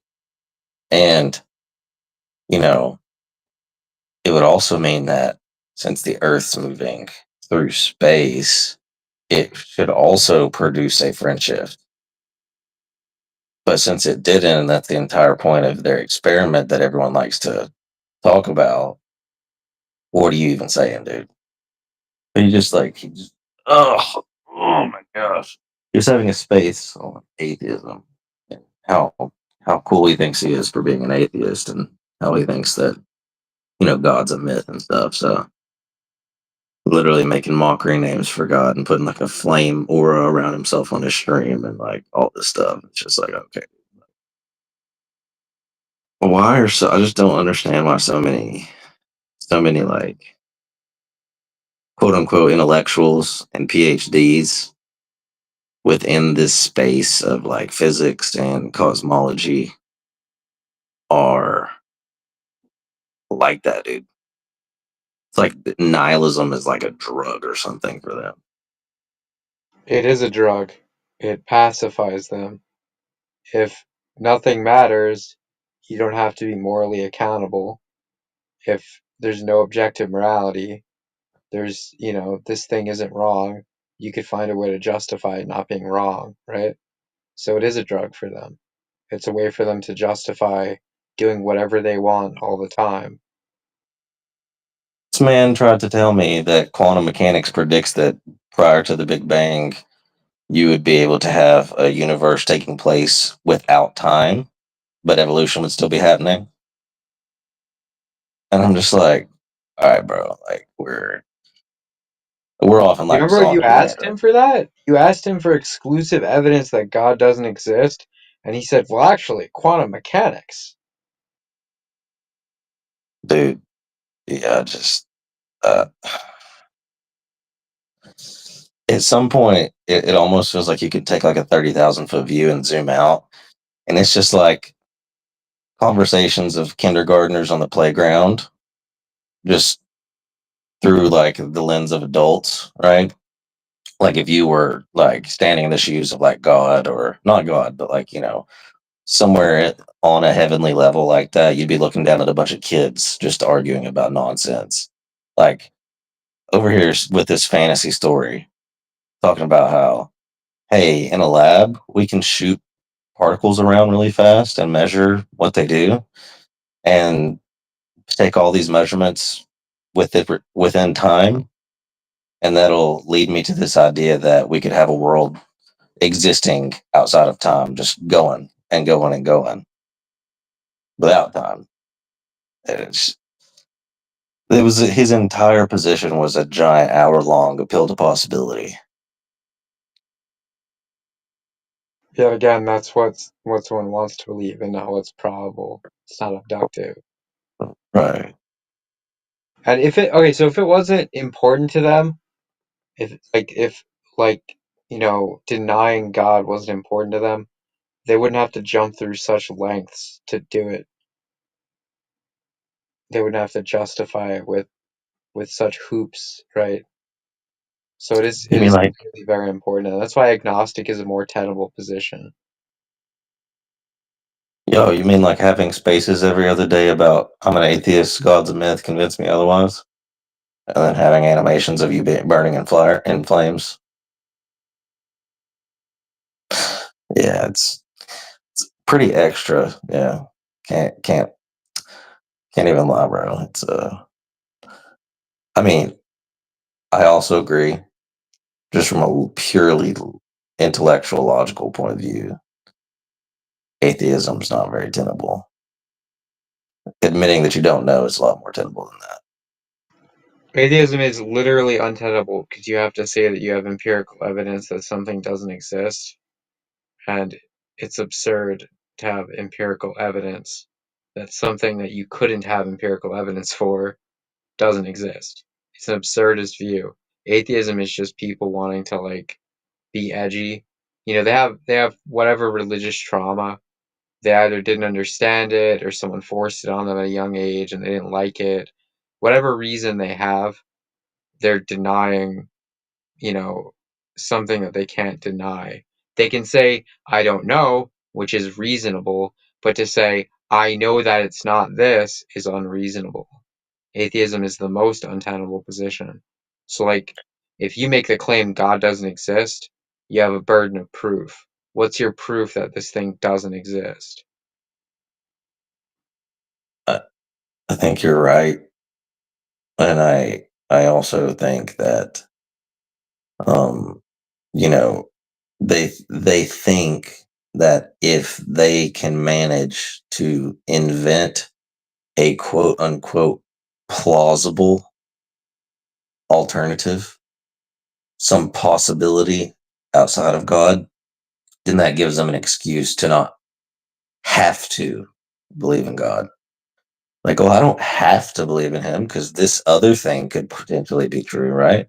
So I'm just going to believe in this other thing that I actually made up, because since I made it up, I can evaluate it in my brain and it makes sense in my brain. So even though it's just something that was a figment of my mind, since it seems plausible, I'm just going to use it to get me off the hook for moral accountability before Almighty God. Yeah, but it's I don't know, bro. Almost every single anti-FE person that I've met or encountered or seen or heard from on here, on YouTube, on any of it, they're almost all of them are atheists. It's just like a super common theme. Well, they, Because they pride themselves on homogeneity and tribalism. So, if someone's wrong, best believe they'll have 5 people to hop in their place to white knight and defend them. If they make a stupid argument, you'll have some lame person who's going to limp-wristedly defend them even if they were wrong. Whereas on our side, there's a lot more scrutiny, especially with each other, right? Because we don't want to misrepresent each other. We don't want to present bad arguments. And when I say our side, I'm saying they view it as sides, by the way. I'm not a tribalistic guy. If someone on our side says something, silly or something that I think isn't helping them progress their part of the conversation, I want to help them move forward. And this applies to the same for the globe side. It's just I don't feel that reciprocity. I feel like they want to dominate, humiliate, shame, etc. At least that's their goal. It doesn't really work, but I think that's what they're trying to do, especially when you look at like the McToons, etc. Even like Peter, like half his comments are, just like these snarky, limp-wristed insults that he has to throw in. He can't help himself. He can't be respectful. He like admits that he can't help himself sometimes. Well, at least he admits it. I mean, like, hey, I'm gonna be a jerk to you, but if I'm saying I'm gonna be a jerk to you, right? Like, doesn't change me being a jerk to you. No, but yeah, I mean, it's like, why do you're like foaming at the mouth, like chomping at the bit, like some uncontrolled, like primal urge to just like diarrhea at the mouth and vomit all over yourself every time you hear someone talk about this topic? Like, why do you feel the need? If it's so stupid and so obviously dumb to you, why do you exert so much energy and time and pour so much of yourself into going against it in some obscure corner of the internet with a bunch of strangers you've never met? Good question. It's almost like the identity of anti-flat earther is much more strong than the identity of flat earther.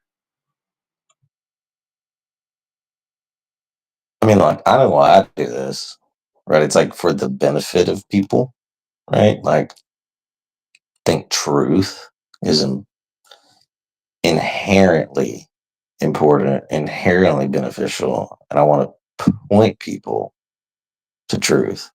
Ultimately, I want everybody to be saved, like to go to heaven to know God, right? But like, I think that, you know, this is a powerful piece of information that will help guide certain people in that direction. It's not the only way. It's not even the most important way.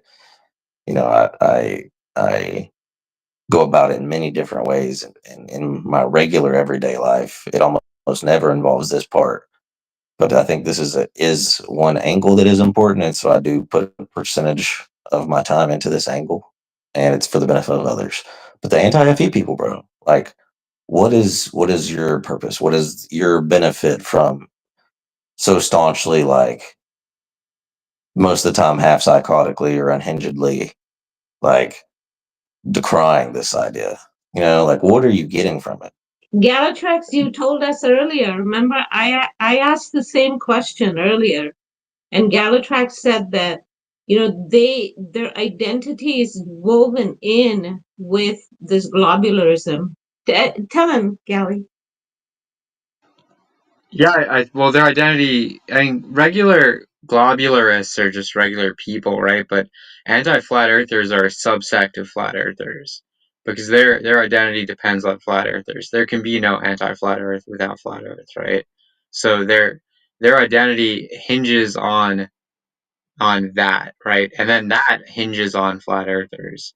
And you could argue flat earthers hinges on like globers, right? Because like if there was no globers, everyone would be a flat earther, so there's no like individuality. But um Oh, Gally, yeah. it's like people getting like finding a way to escape from prison, right? They're like escaping from prison, they're like setting themselves free. And then like the other prisoners, instead of being like, good for you, man, like that's awesome, go free, run away, be free, they're like mad and angry and like trying to like hold them down and keep them in prison with them. Yeah, and if you want to say the same metaphor, it's the crabs in a pot, where like they're Yeah, yeah, just yeah, trying yeah. to get out, where you're not like asserting maliciousness with that. The crabs are just trying to get out, so they're grabbing at the highest point. So if a crab almost gets out, another crab is grabbing at the highest point. You might grab the leg. It's inadvertent, but I agree with that. Yeah, they. Well, I think it factors into accountability. I think a lot of these people are moral subjectivists. I think they don't believe that like stuff is wrong everywhere, where they can say like, oh well, when in Rome, right? When in a war torn country and other people are doing these heinous acts are allowed. they think that morality changes, whereas I believe that like something is wrong, period. It's wrong if it's wrong. Law of identity means that like you can't take a wrong act, change the environment, and then make it less wrong. So like a subjective moralist can do that, whereas an objective moralist can't. So you need like a whole paradigm that fits around that. So they'll say like, oh, we're doing it on grounds of modesty, right?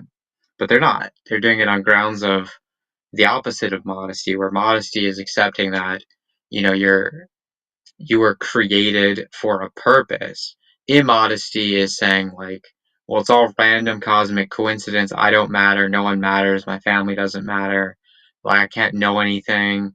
It's solipsism. It's like, again, this is also an untenable position. That's why when you're trying to hammer Blitz on, you're trying to get him with naturalism and realism, and you're trying to bounce between the two.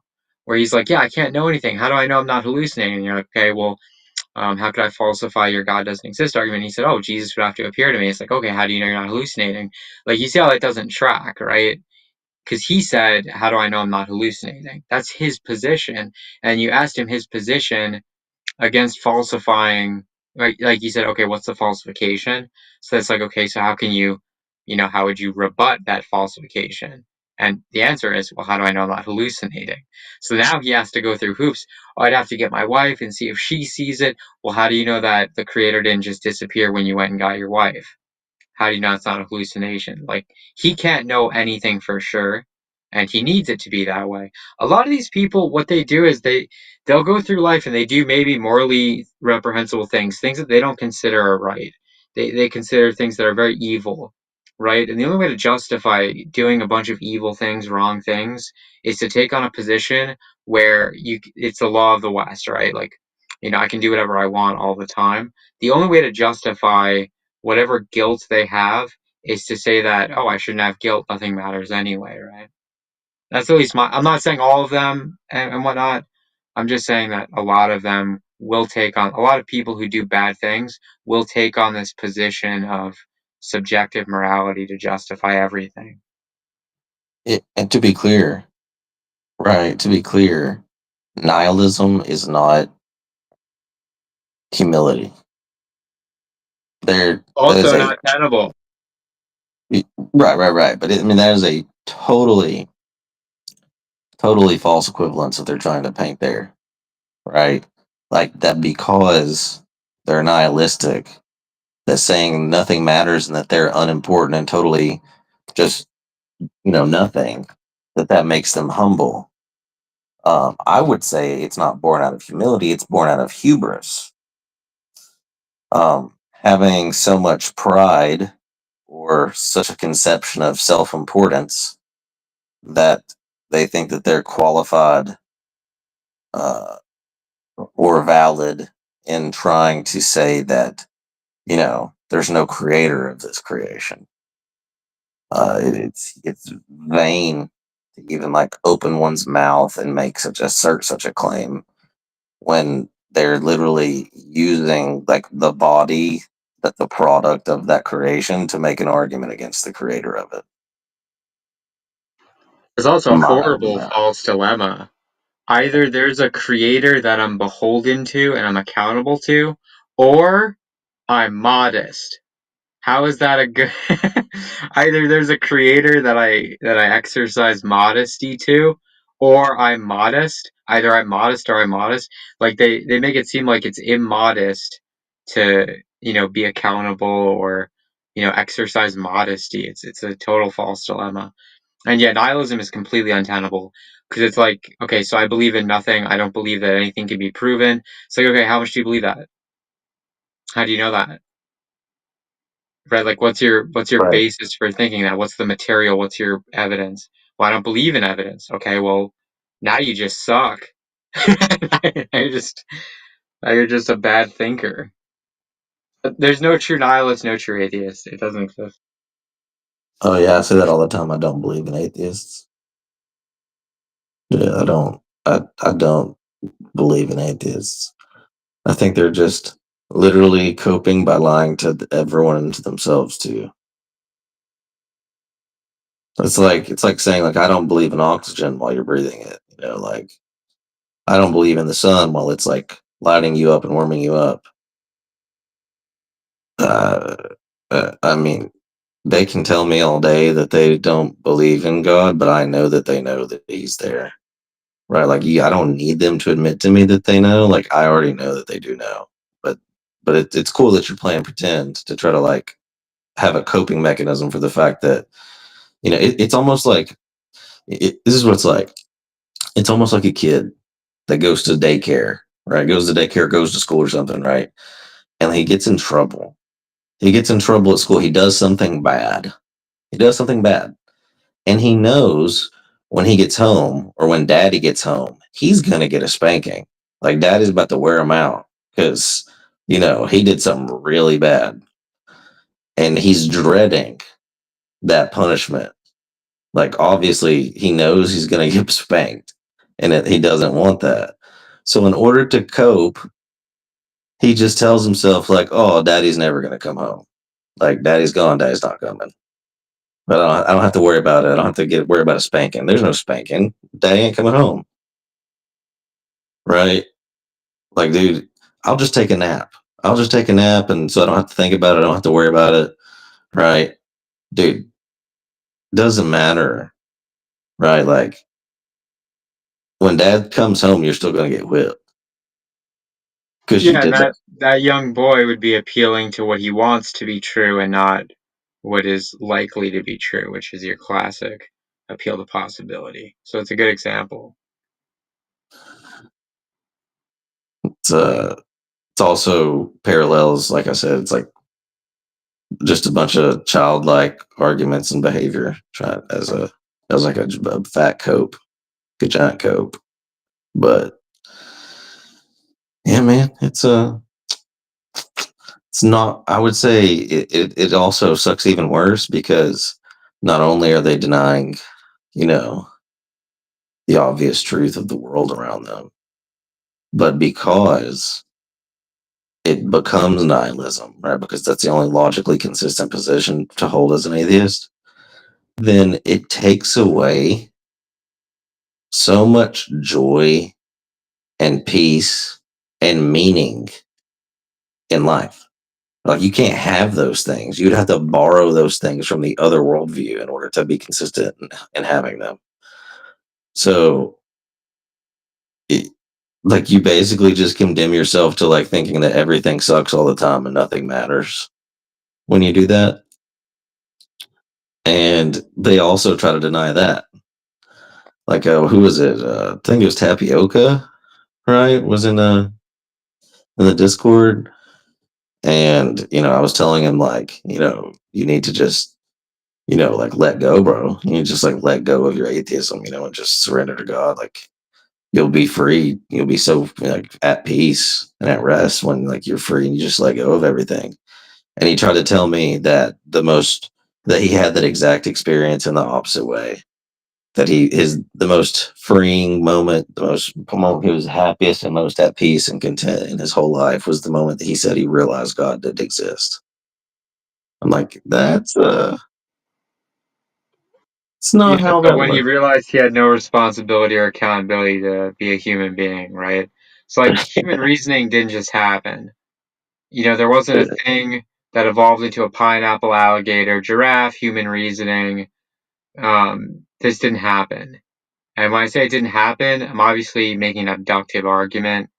It's so improbable that anyone who says it did happen, something evolved into a pineapple, a seagull, a whale, human reasoning, again, human reasoning. The reason I make that differentiation is because nothing has even close to what human reasoning is, and nothing has even close to abstract thinking. The closest is a crow. A crow can think like 7 steps ahead. Humans can plan 10 years ahead. They can plan 20 years ahead, right? It's not even close. So to say like, oh, because a crow can, use a stick and figure out a puzzle, like you could just say that's advanced Pavlovian conditioning. It more than likely is then the crow is the closest thing to a human as far as reasoning goes. And it's like, oh, but dolphins, they commit awful acts to each other and they brag about it. They do this thing where I don't want to get into dolphins. I hate dolphins, but to say that they all came from the same thing, the pineapple, the pear, the human reasoning. I keep bringing that up because the massive stretches you have to go just to say nothing matters, it takes such a mental strain. I guarantee you, I think Tapioca Weasel's the guy who, he's the grandson of Van der Graaf. Yeah. That guy told me that he drinks a lot. So like if it's all good, if you don't need to numb those feelings you have inside, you wouldn't need any substances. So a true nihilist is like the myth of Diogenes, where like that guy didn't care at all. Like that guy, someone gave him a bowl, he threw it out. He preferred to use his hands to drink water, right? Like he was a true nihilist, but he also wasn't real.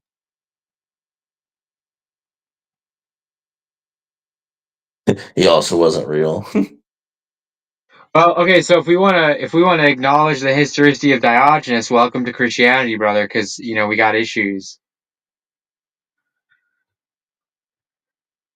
Oh, you're talking about like believing historical documents? Yeah, so like if you appeal to the historicity of something that has like 5 documents, by inference, you should appeal to the historicity of something that has 10 documents or 100 or so let's say 24,000, right? It's like you can't both appeal to the historicity of like Eratosthenes, who like has no primary source documents, and then the people who say Eratosthenes existed have no primary source documents, and then there's people that say they existed, and there's also no prime. It's just fake Greeks inventing fake Greeks inventing fake Greeks. Now, Diogenes, I don't know the exact historicity, but I know that it's less than a lot of the other period figures. I mean, the Odyssey, for example, has way more historicity than Eratosthenes, and that was orally passed down. They would sing it. It was a poem. They used to sing poems. And oral history is different. I'm not saying that oral history is bad. A lot of oral history is really strong, a lot of it, but my point is, you can't appeal to something with lesser historicity whilst denying something with higher historicity. It's illogical. It doesn't track.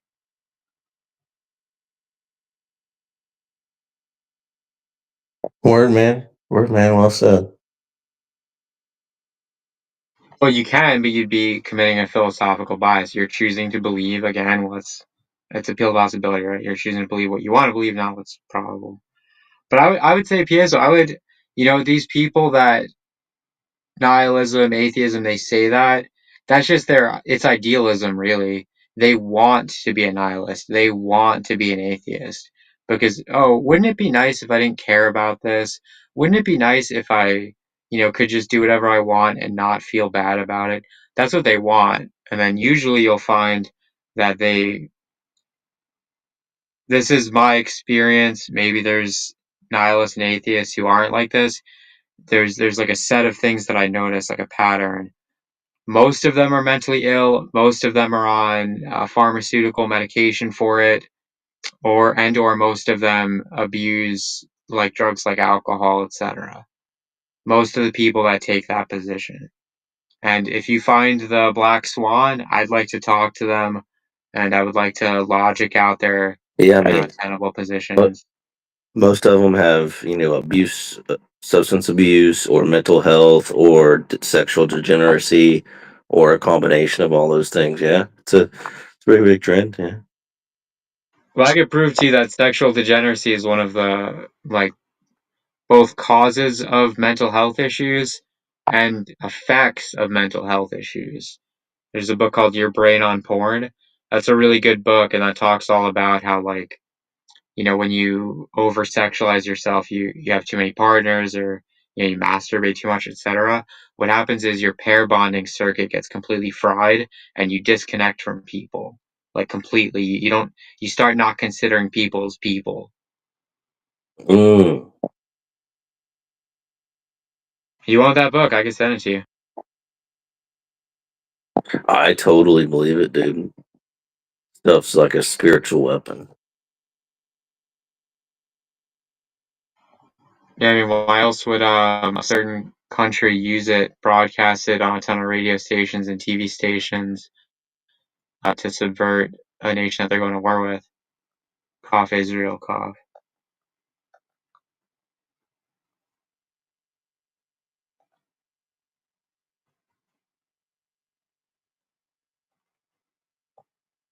Also, why would it be free?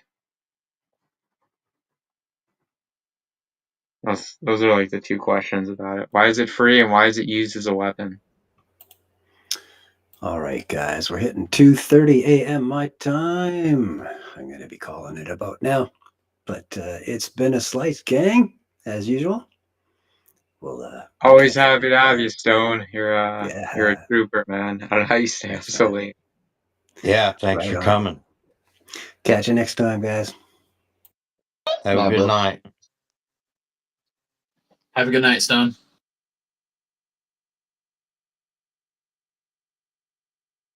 What's up, Peter? How's it going, Ken? How's it going, guys? Bit of a slow night.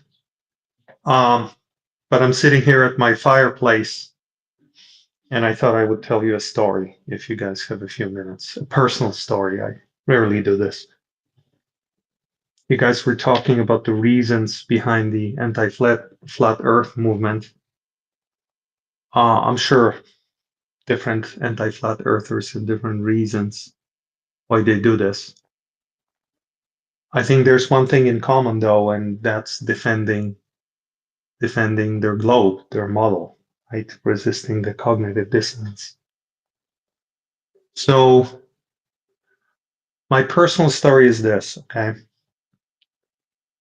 I still remember it very vividly. I was 5 years old. I didn't know it back then, but in my country, it was still the second year of the martial law when the communists military took over the country to suppress political opposition. It was dark. It was winter. I remember the apartment, the tiny apartment. I remember the city where I lived at that age. My dad was rarely home because he was flying combat air patrols in his MiG. And my mom took me. I was 5. My brother was 2.5. Little innocent baby. She put us in a room. She turned off the light and she took a desk lamp, you know, one of those little lamps you have on the desk. And she took a globe.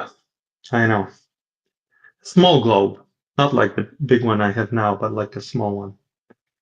And then she showed us how the Earth, using the lamp as the sun, obviously, she showed us how the Earth was orbiting the sun, how it was tilted in relation to the sun, and how that tilt was responsible for why the North gets more exposure to the light during its summer and why the South gets more exposure to the sun during its summer 6 months later. And I still remember. I remember like where I was sitting. I remember my little brother sitting. His poor brain wasn't able to follow, but I was able to follow. And, you know, it was a long time ago. But now with the advent of the internet and critical thinking, the onslaught, the attack on what I believed all my life to be true from my own mother's mouth. The things, you know, Shane said here, the tilt would cause mornings to be freezing and nights to be warm. Aries failure, man, the battle of the beams. We cannot resist this onslaught of truth and scrutiny and real science. So we fall back to emotion. We fall back to vitriol, you know, aggression, cynicism, anything. I mean, I'm fighting to preserve a memory of my mother as a caring, loving teacher, as opposed to a Jesuit, Freemasonic devil. So forgive me if sometimes I, you know, cross the line and call people names, like I called TM names the other day. I'm